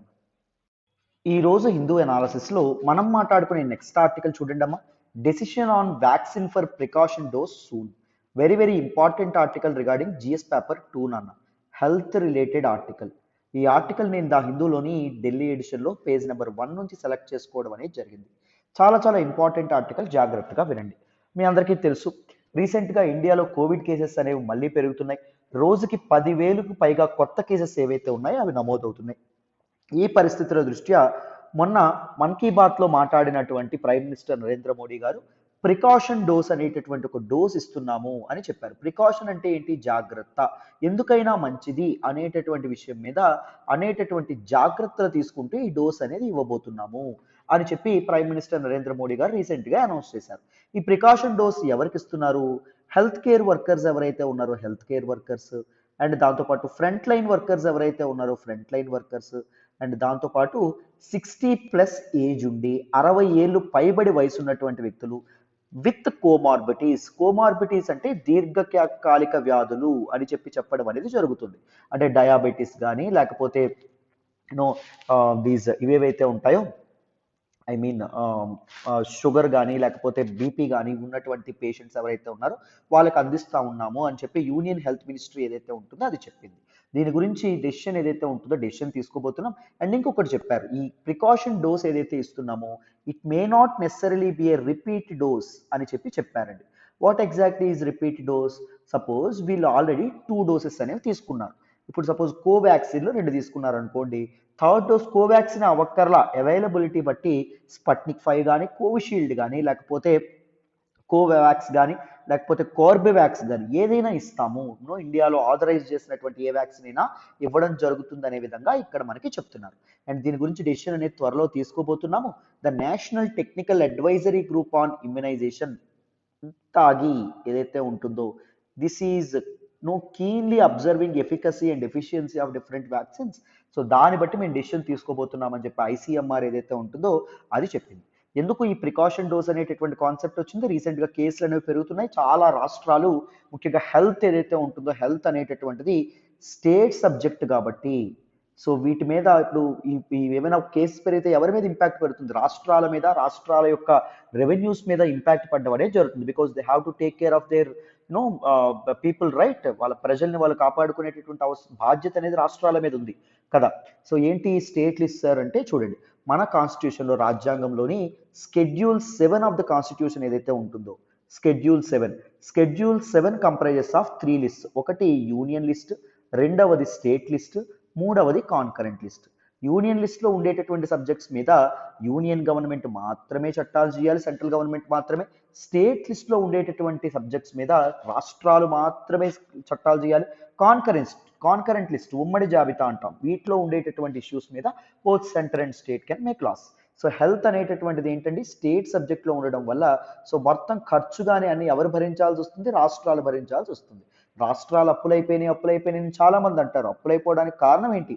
బికాస్ ఆఫ్ ద పాండమిక్ని హ్యాండిల్ చేయాల్సినటువంటి పూర్తి బాధ్యత రాష్ట్రాల మీద పడింది. ఆఫ్ కోర్స్ సెంటర్ మీద కూడా ఉన్నప్పటికీ సెంటర్ ఒక గైడింగ్ అండ్ సపోర్టింగ్ ఫ్యాక్టర్గా మాత్రమే ఉంటుంది. బట్ డైరెక్ట్ ఇంపాక్ట్ అనేది రాష్ట్రాలు అండ్ రాష్ట్రాల యొక్క రెవెన్యూస్ మీద పడడం అనేది జరిగింది. అర్థమైందా? సో స్టేట్స్ అనేవి ఆమిక్రాన్ వేరియంట్స్ అనేవి ఆమిక్రాన్ వేరియంట్ కారణంగా కేసులు అనేవి పెరిగిపోతున్నాయని చెప్పి కంప్లైంట్ చేయడంతో ఏం జరిగింది నాన్న, this particular central government precaution dose ఏదైతే ఉంటుందో అది ఇవ్వడానికి ముందుకు రావడం అనేది జరిగింది. అండ్ దాంతోపాటు 15 to 17 ఏజ్ గ్రూప్ ఉన్నటువంటి పీపుల్ ఎవరైతే ఉంటారో వాళ్ళకి కూడా థర్డ్ డోస్ అనేది ఇవ్వనున్నారు. అది January 1 నుంచి రిజిస్ట్రేషన్స్ ఏవైతే ఉన్నాయో అవి స్టార్ట్ అవుతున్నాయి. బట్ ఇక్కడ ఇష్యూలో కీ ఫ్యాక్టర్స్ కన్సిడర్ చేయాల్సినటువంటివి ఏంటి అంటే, మొదటిది ఏంటి అంటే ఇంటెండెడ్ రిసిపియంట్స్, ఎవరెవరికి ఇవ్వాలి, ఎవరెవరికి థర్డ్ డోస్ లేదా ప్రికాషన్ డోస్ అనేటటువంటిది ఇవ్వాలి. రెండవది ఏంటి, సప్లై ఆఫ్ వ్యాక్సిన్స్, అంతమందికి ఇవ్వడానికి వ్యాక్సిన్స్ అనేవి మనకు అందుబాటులో ఉన్నాయా, వ్యాక్సిన్ యొక్క సప్లై అనేది మనకి సప్లైస్లో ఉందా అనేటటువంటిది తెలియాలి. సో రీసెంట్గా ప్రైమ్ మినిస్టర్ నరేంద్ర మోడీ గారు కూడా చెప్పారు 60% ఆఫ్ ఇండియన్ పాపులేషన్ 2 డోసులు వేసుకున్నారు, 90% of the Indian population single dose అయినా వేసుకోవడం అనేది జరిగింది అని చెప్పడం అనేది జరిగింది. అండ్ సెకండ్ డోస్ తర్వాత ఈ ప్రికాషన్ డోస్ లేదా థర్డ్ డోస్ వేయడానికి ఎన్ని నెలలని నిర్ణయించారు, ఎన్ని వారాలు, 39 వీక్స్ లేదా 9 months వ్యవధి అనేది ఉండాలి మధ్యలో అని చెప్పి నిర్ణయించడం కూడా జరిగింది. అర్థమైందా? సో ప్రికాషన్ డోస్ అండ్ దీనికి ఉన్నటువంటి the points of concern and ఇవన్నీ మీకు అర్థమైనాయి అనే అనుకుంటున్నాను. This is all about this particular article. మరి నెక్స్ట్ ఆర్టికల్ మాట్లాడదాం, జాగ్రత్తగా వినాలి. ఈ రోజు హిందూ అనాలిసిస్ లో మనం మాట్లాడుకునే నెక్స్ట్ ఆర్టికల్ చూడండి, Odisha radio tags rescued Indian pangolin. Very very important article regarding GS paper 3 environment and ఎకాలజీలో స్పీసీస్ ఇన్ న్యూస్ లో మనం మాట్లాడుకుంటాం.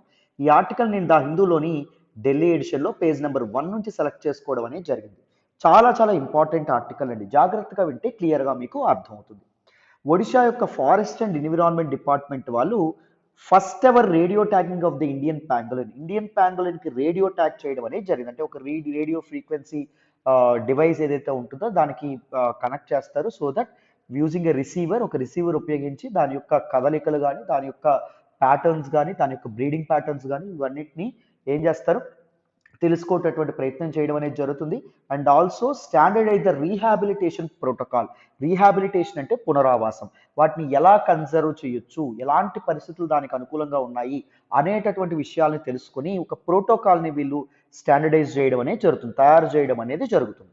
అంటే ఏ విధంగా ఫస్ట్ ఎలా రిలీజ్ చేయాలి, అది ఎక్కడికి వెళ్తే ఎక్కడ అది ఫుడ్ అండ్ దాంతోపాటు ఇవన్నీ ఎక్కడ పెట్టాలి, ఇలాంటి ప్రోటోకాల్ ఏదైతే ఉంటుందో అది తయారు చేయడానికి చాలా ఉపయోగపడుతుందని చెప్పారు. So this particular male pangolin ఏదైతే ఉంటుందో దాన్ని నందన్కనన్ వైల్డ్ లైఫ్ శాంక్చురీలో రిలీజ్ చేయడం అనేది జరిగిందంట. అండ్ దాన్ని రేడియో ట్యాగ్ చేశారు using Yagi antenna and receiver. వాటిని ఇది చేయడం అనేది, వాటిని కనెక్ట్ చేయడం అనేది జరిగింది. అండ్ ఒక మంత్ లాంగ్ క్వారంటైన్లో దీన్ని పెట్టబోతున్నారంట. దిస్ పర్టికులర్ యానిమల్ ఏదైతే ఉంటుందో యానిమల్ని క్వారంటైన్లో ఉంచి యానిమల్కి ఏమైనా పారాసైట్స్ ఏమైనా ఉన్నాయా, ఏమైనా వైరసెస్ దాని బాడీలో ఉన్నాయా అండ్ డిసీజెస్ ఏవైనా ఉన్నాయా అని చెక్ చేయడం అనేది జరిగిందంటండి. ఎక్కడండి, this Nandan Kannan zoological park which is the only conservation breeding centre for Indian pangolins in the world. ప్రపంచంలోనే ఇండియన్ పాంగోలిన్స్ ని కన్జర్వ్ చేయడానికి మొదలుపెట్టినటువంటి బ్రీడింగ్ సెంటర్ ఏంటి అంటే this is the only one. చాలా చాలా ఇంపార్టెంట్. దిస్ పర్టికులర్ సెంటర్ ఏదైతే ఉంటుందో అది 2009లో దాన్ని ఎస్టాబ్లిష్ చేయడం అనేది జరిగిందంట. ఎందుకు, for their conservation of this endangered species అని చెప్పి చెప్తున్నారు. రైట్, క్వారంటైన్లో ఉన్నప్పుడు 780 grams ఏదైతే ఉంటుందో గ్రామ్స్ పెరగడం అనేది జరిగిందంటే మొత్తం 14.740 kgs. ఇవన్నీ మీకు గుర్తు పెట్టుకోవాల్సిన అవసరం లేదు, మామూలుగా చెప్తున్నాను. కేజీస్ ఉండడం అనేది జరిగిందంట. ఒక VHF very high frequency radio transmitter అనేటటువంటిది దీని బాడీకి అటాచ్ కూడా చేయడం అనేది జరిగిందంట. అండ్ మధ్యప్రదేశ్ తర్వాత Orissa became the second state in the country to release a radio tagged Indian pangolin in to the wild. అడవుల్లోకి ఒక రేడియో ట్యాగ్డ్ పాంగోలిన్ పెట్టినటువంటి రెండో స్టేట్ ఒడిషా, ఫస్ట్ స్టేట్ ఏంటి Madhya Pradesh. What is the significance of this particular drive? ఏం చేద్దాం అనుకుంటున్నారు? To gather valuable information regarding the ecology. ఇది బతికేటటువంటి దీని హ్యాబిటేషన్ ఏదైతే ఉంటుందో ఆ ప్రదేశం ఏదైతే ఉంటుందో దాని గురించి. అండ్ డిస్పర్సల్ ప్యాటర్న్, ఎలా డిస్ట్రిబ్యూట్ అవుతున్నాయి, ఏ ప్రాంతాలకు ఎలా డిస్ట్రిబ్యూట్ అవుతున్నాయి, లేకపోతే ఒక దగ్గర కాన్సన్ట్రేట్ అవుతున్నాయా, ఒక దగ్గరే నివసిస్తున్నాయా, ఇలాంటి విషయాలు ఏవైతే ఉంటాయో వాటిని తెలుసుకునేందుకు. అండ్ దర్ హోమ్ రేంజ్, ఏ ఏ ప్రాంతాల్లో ఇవి ఉంటున్నాయి అనేటటువంటి which place they are considering as their home, వాళ్ళ ఇల్లు అని చెప్పి ఏ ప్రదేశాన్ని అనుకుంటున్నాయి. అండ్ దాంతోపాటు survival of this particular animal, దీన్ని సర్వైవ్ చేయడం ఏంటి, బ్రీడింగ్ ప్యాటర్న్ ఏంటి, సో ఇలాంటివి ఏవైతే ఉంటాయి ఇవి కూడా తెలుసుకోవాలని చెప్పి ప్రయత్నిస్తున్నారండి. And they are main important threat for these pangolins ఏదైతే ఉంటుందో ట్రేడ్, ఇల్లీగల్గా వీటిని ట్రేడ్ చేస్తారు. మీట్ కోసం కానీ వాటి పైన ఉన్నటువంటి స్కేల్స్ పొలుసు ఏదైతే ఉంటుందో పొలుసు కోసం కానీ. అర్థమైందా? సో మొత్తం ప్యాంగోలిన్స్లో 8 స్పీసీస్ అనేవి ఉన్నాయి. 8 ప్యాంగోలిన్ స్పీసీస్లో కల్లా Indian pangolin is the largest of all అండి, అన్నింటికంటే పెద్దది అని చెప్పి చెప్తున్నారు. And this is a nocturnal animal, అంటే రాత్రిపూట ఎక్కువగా యాక్టివ్గా ఉండేటటువంటి యానిమల్. అండ్ ఇది బరోస్లో అంటే భూమి లోపల గోతులు తీసుకొని ఇది నివసించడం అనేది జరుగుతుంది. యాంట్స్ అండ్ టెర్మైట్స్ ఏవైతే ఉంటాయి, చిన్న చిన్న ఇన్సెక్ట్స్, వాటిని తింటూ తన జీవితం ఏదైతే ఉంటుందో అది సాగిస్తుంది. అర్థమైందా? These are some important facts discussed in this particular article. నా ఒకసారి మనం ఇండియన్ ప్యాంగోలిన్ గురించి ఎగ్జామ్ పర్స్పెక్టివ్లో మన క్వశ్చన్స్ వచ్చేటటువంటి అవకాశం ఉంటుంది. దాని గురించి తెలుసుకునేటటువంటి ప్రయత్నం చేద్దాం. వినాలన్నా. So look at this. The creature that you are seeing on this particular slide is Indian pangolin.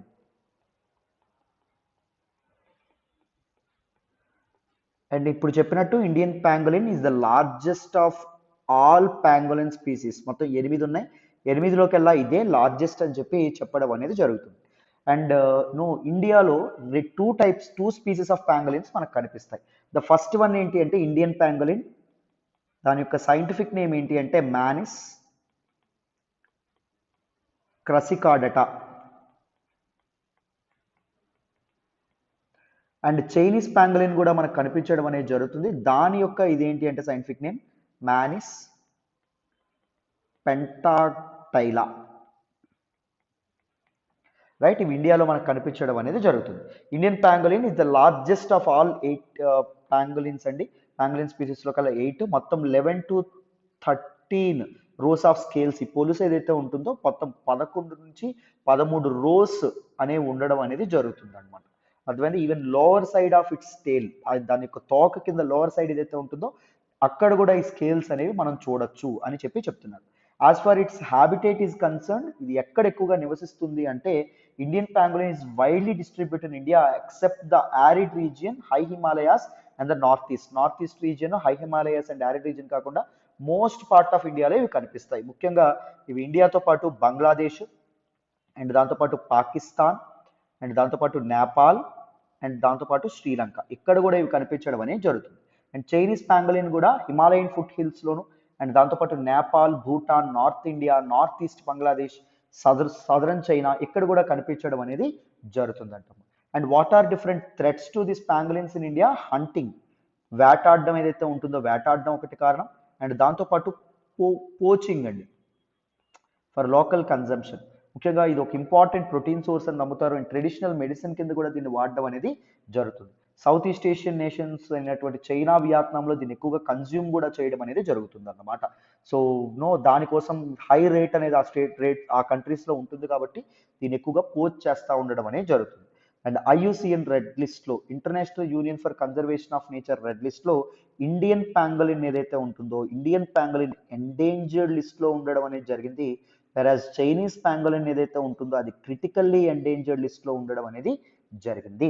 And wild life protection act of 1972 ప్రకారం రెండు కూడా Schedule 1లో పెట్టడం అనేది జరిగింది. Schedule 1 అంటే హయ్యర్ ప్రొటెక్షన్ అని చెప్పి, అంటే వాటిని ఎవరైనా అటాక్ చేశారనుకోండి వాళ్ళ మీద ఎక్కువ శిక్షలు అనేవి ఉంటాయి మాట, స్ట్రిక్ట్ యాక్షన్ అనేది ఉంటుంది. Right, so these are important aspects that you need to remember regarding Indian pangolin. డీటెయిల్డ్గా దిస్ పర్టిక్యులర్ ఆర్టికల్ మీకు అర్థమైందని అనుకుంటున్నాను. మరి నెక్స్ట్ ఆర్టికల్ మాట్లాడదాం, వినాలమ్మా.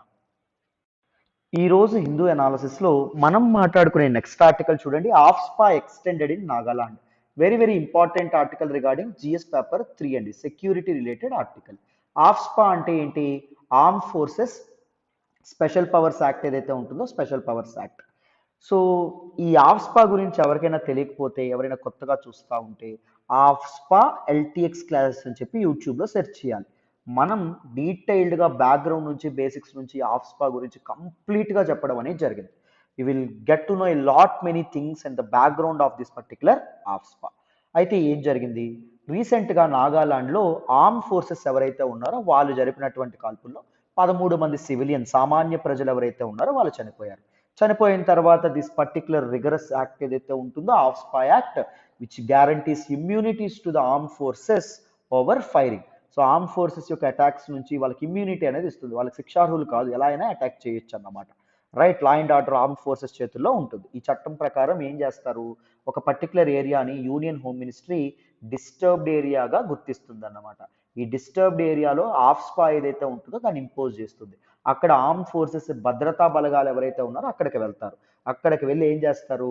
అక్కడ ఏవైనా ఏమైనా ఇండియన్ కంట్రీ యొక్క యూనిటీకి కానీ, ఇంటిగ్రిటీకి కానీ, సెక్యూరిటీకి కానీ, సోవరెంటీకి కానీ భంగం వాటిల్లేటటువంటి కార్యక్రమాలు ఏవైనా జరిగినప్పుడు వాళ్ళు కాల్పులు చేస్తారు. దాంతోపాటు వాటిని కట్టడి చేసేటటువంటి ప్రయత్నం చేస్తారు.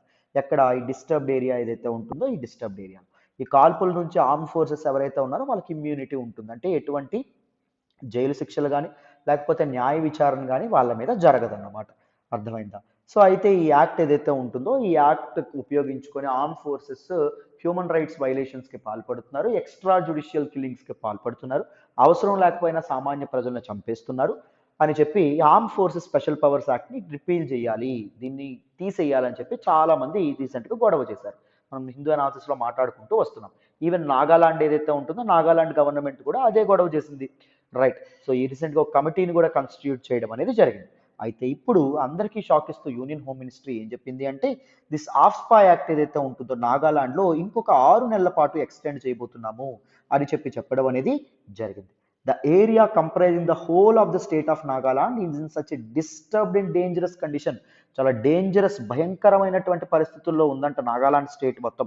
సో అక్కడ ఉండేటటువంటి లోకల్ సివిల్ పవర్ ఏదైతే ఉంటుందో అంటే లోకల్ పోలీస్కి ఆర్మ్ ఫోర్సెస్ యొక్క సపోర్ట్ కూడా అవసరం కాబట్టి ఆఫ్స్పాని ఇంకొక 6 నెలల పాటు ఎక్స్టెండ్ చేయబోతున్నాము. ఆఫ్ నాగాలాండ్ ఇంకో 6 నెలల పాటు డిస్టర్బ్డ్ ఏరియాగా గుర్తిస్తున్నాము using the power given by this AFSPA act అన్నమాట. అర్థమైందా? అది మనకి ఇక్కడ చెప్పడం అనేది జరిగింది. సో మొత్తానికి 30th December 2021 నుంచి 6 months ఎక్స్టెండ్ చేశారు. సో ఇది మనకి ఇక్కడ ఆర్టికల్లో వచ్చింది. మళ్ళీ చెప్తున్నాను, ఆఫ్స్పా అంటే తెలియకపోతే ఆ వీడియో చూసిన తర్వాత ఇది కంటిన్యూ చేయండి. ఎందుకంటే పైన తెలుసుకుంటే ఎవరికి ఉపయోగపడదు, దేనికి ఉపయోగపడదు. బ్యాక్గ్రౌండ్ నుంచి బేసిక్స్ నుంచి తెలుసుకోవడం మాత్రమే మీకు ఉపయోగపడుతుంది. మళ్ళీ చెప్తున్నాను. రైట్. పైన తెలుసుకోవడం, పైన ఫినిష్ చేయడం అనేటటువంటిది మిమ్మల్ని చాలా ఇబ్బంది కలుగుతుంది, మీకు చాలా ఇబ్బంది పడతారు కూడా. Right. So this is all about this particular article. మరి నెక్స్ట్ ఆర్టికల్ మనం డిస్కస్ చేద్దాం, జాగ్రత్తగా వినండి.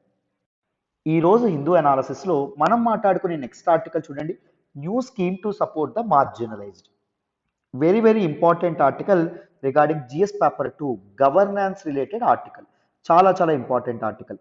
ఈ ఆర్టికల్ నేను ద హిందూలోని ఢిల్లీ ఎడిషన్లో పేజ్ నెంబర్ 8 నుంచి సెలెక్ట్ చేసుకోవడం అనేది జరిగింది. చాలా ఇంపార్టెంట్ అండి, జాగ్రత్తగా గమనించండి ఈ ఆర్టికల్ని. సో ముందు గవర్నెన్స్ అంటే ఏంటి? పరిపాలన అని చెప్పి అంటారు. What exactly is the meaning and definition of governance? పరిపాలన అంటే నిజమైనటువంటి అర్థం ఏంటండి? చాలా మందికి క్వశ్చన్ వస్తుంది. Because there were many definitions, there is no universal definition for governance. నేనేమంటాను అంటే accommodating the scares is governance అంటాం. అంటే ఏది లేదో అది ఇస్తే అది పరిపాలన, అంతేనా కాదా?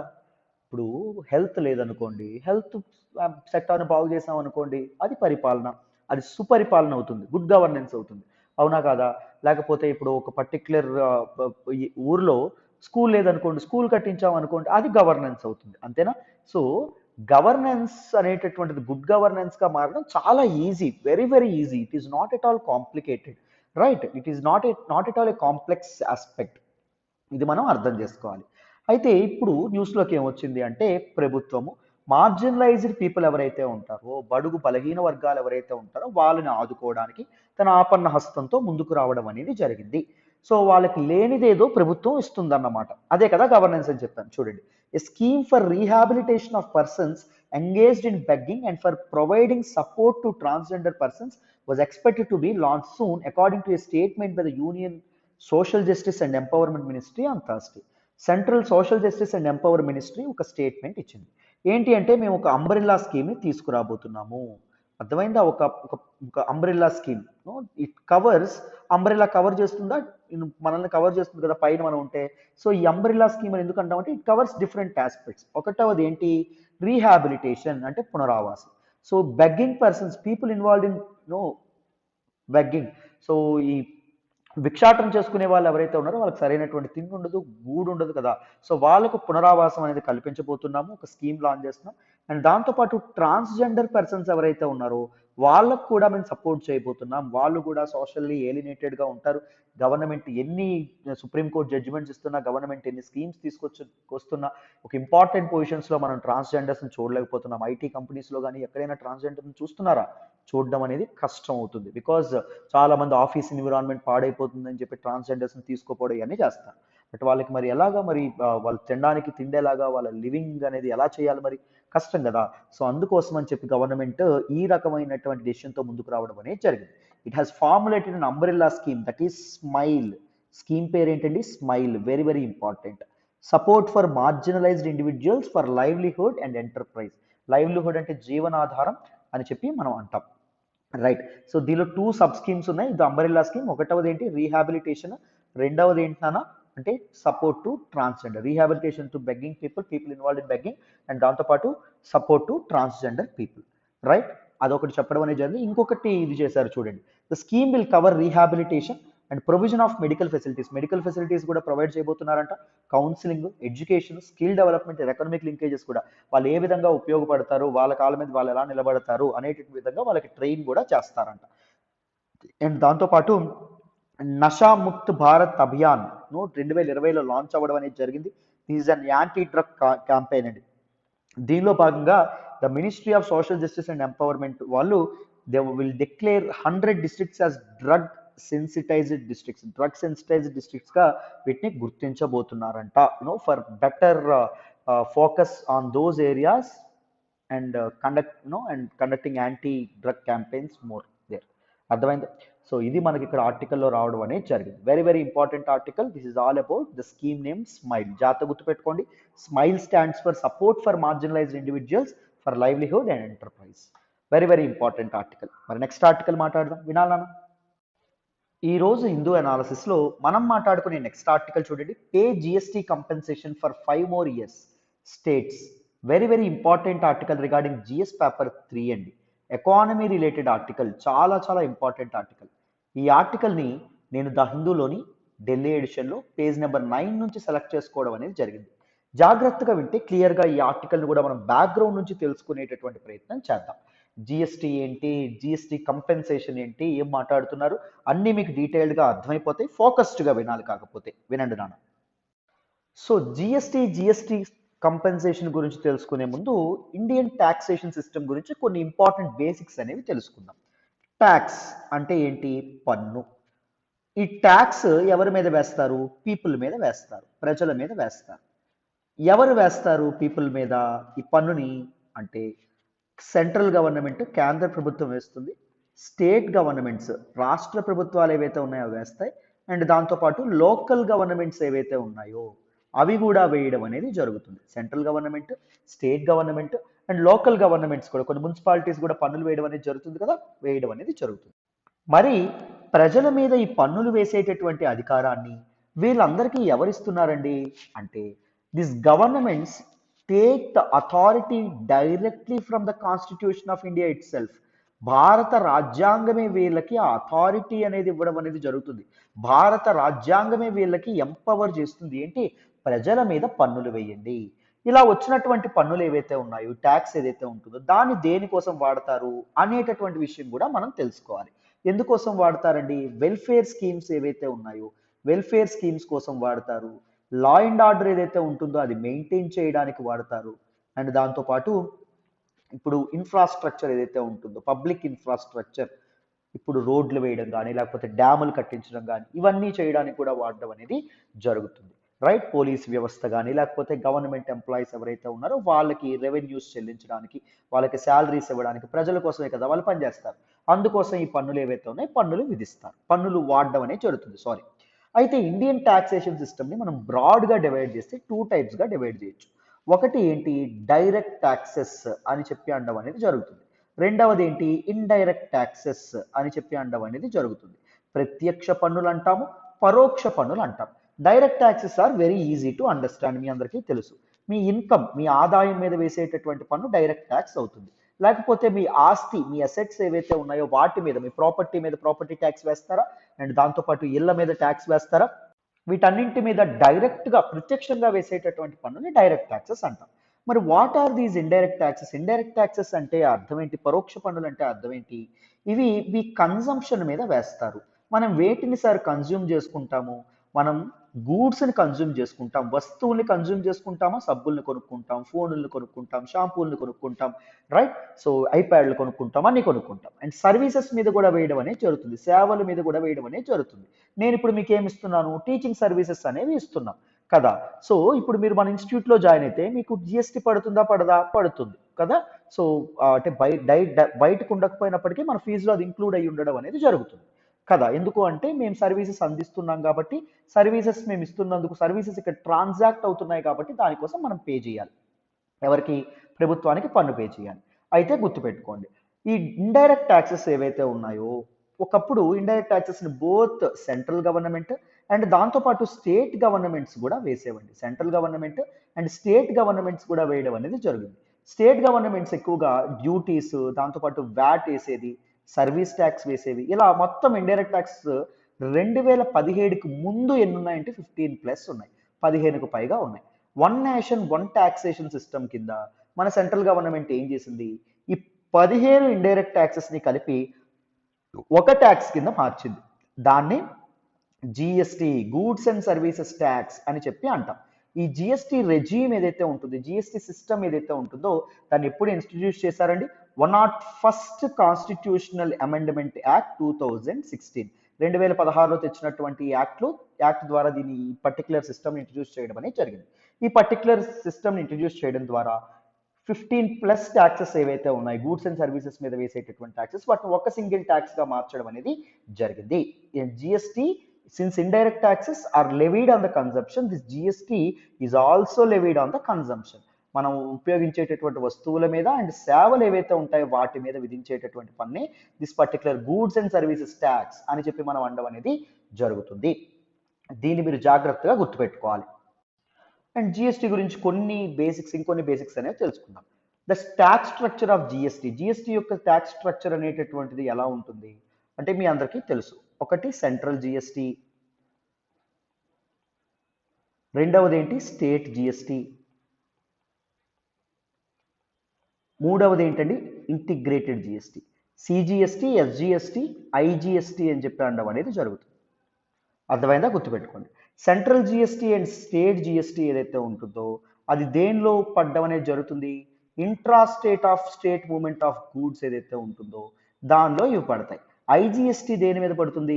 Inter state movement of goods ఏదైతే ఉంటుందో దాని మీద పడతాయి. సింపుల్గా ఎగ్జాంపుల్ కింద చెప్తాం. ఫస్ట్ ఇది చూడండి. ఫస్ట్ వైజాగ్, విశాఖపట్నంలో ఒక వస్తువు తయారైంది, ఒక షర్ట్ మ్యానుఫ్యాక్చర్ అయింది. అది ఇప్పుడు సపోజ్ విజయవాడ చేరుకుంటుంది. విజయవాడలో అక్కడ కన్జ్యూమ్ అయింది. విజయవాడ పీపుల్ వైజాగ్లో తయారైనటువంటి షర్ట్ని కొనుక్కున్నారు. దీన్ని ఇంట్రా స్టేట్ అంటామా, ఇంటర్ స్టేట్ అంటామా? Intra state. ఆంధ్రప్రదేశ్ అనేటటువంటి స్టేట్లోనే కదా గూడ్స్ ప్రొడ్యూస్ అయినాయి, గూడ్స్ కన్జ్యూమ్ కూడా అయింది. దీని మీద ఏం పడుతుంది? జిఎస్టీ పడుతుంది. సో ఆ జిఎస్టీ సెంట్రల్, సిజిఎస్టీ సెంట్రల్ వసూలు చేస్తుంది, ఎస్జిఎస్టీ స్టేట్ ఏదైతే ఉంటుందో అది వసూలు చేయడం అనేది జరుగుతుంది. ఇది క్లియర్. ఇప్పుడు ఇంటర్ స్టేట్ మూమెంట్ అనుకుని చెప్తున్నాను చూడండి. విశాఖపట్నంలో ఒక షర్ట్ అనేది తయారైంది. ఇది హైదరాబాద్లో ఏమైంది? కన్జ్యూమ్ అవ్వడం అనేది జరిగింది అనుకోండి. సపోజ్ ఎగ్జాంపుల్ కింద చెప్తున్నాను, జాగ్రత్తగా వినండి, రైట్? ఇప్పుడు ఒకే ట్యాక్స్, అది ఐజిఎస్టీ ఏదైతే ఉంటుందో అది పడ్డం అనేది జరుగుతుంది. ఈ ఐజిఎస్టీ బ్రేక్ అవుతుంది అన్నమాట.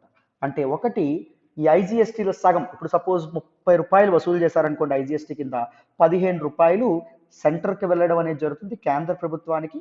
అండ్ ఇంకొక 15 రూపాయలు స్టేట్కి వెళ్తుంది. స్టేట్కి వెళ్తుందంటే ఆంధ్రప్రదేశ్ స్టేట్కి వెళ్తుందా సార్, లేకపోతే తెలంగాణ స్టేట్కి వెళ్తుంది సార్ అంటే తెలంగాణ స్టేట్కి వెళ్తుంది. జాగ్రత్తగా గుర్తుపెట్టుకోండి. అందుకే జిఎస్టీని డెస్టినేషన్ ట్యాక్స్ అంటాం. డెస్టినేషన్ ఉన్నటువంటి రాష్ట్రం ఏదైతే ఉంటుందో దానికి ఆ పన్ను ఏదైతే ఉంటుందో అది లభించడం అనేది జరుగుతుంది. And GST will be in different tax slabs. Different స్లాబ్స్లో ఉంటాయి. 5% స్లాబ్ అని ఉంటుంది, 12% స్లాబ్ అని ఉంటుంది, 18% స్లాబ్ అని ఉంటుంది, 28% స్లాబ్ అని ఉంటుంది. ఇలా డిఫరెంట్ స్లాబ్స్ ఏవైతే ఉంటాయో ఉంటాయి. 28% సిన్ గూడ్స్ ఏవైతే ఉంటాయో ఆల్కహాలిక్ ప్రొడక్ట్స్ మీద, వీటి మీద, దీస్ టొబాకో ప్రొడక్ట్స్ మీద, వాటి మీద వేస్తూ ఉండడం అనేది జరుగుతుంది అనమాట.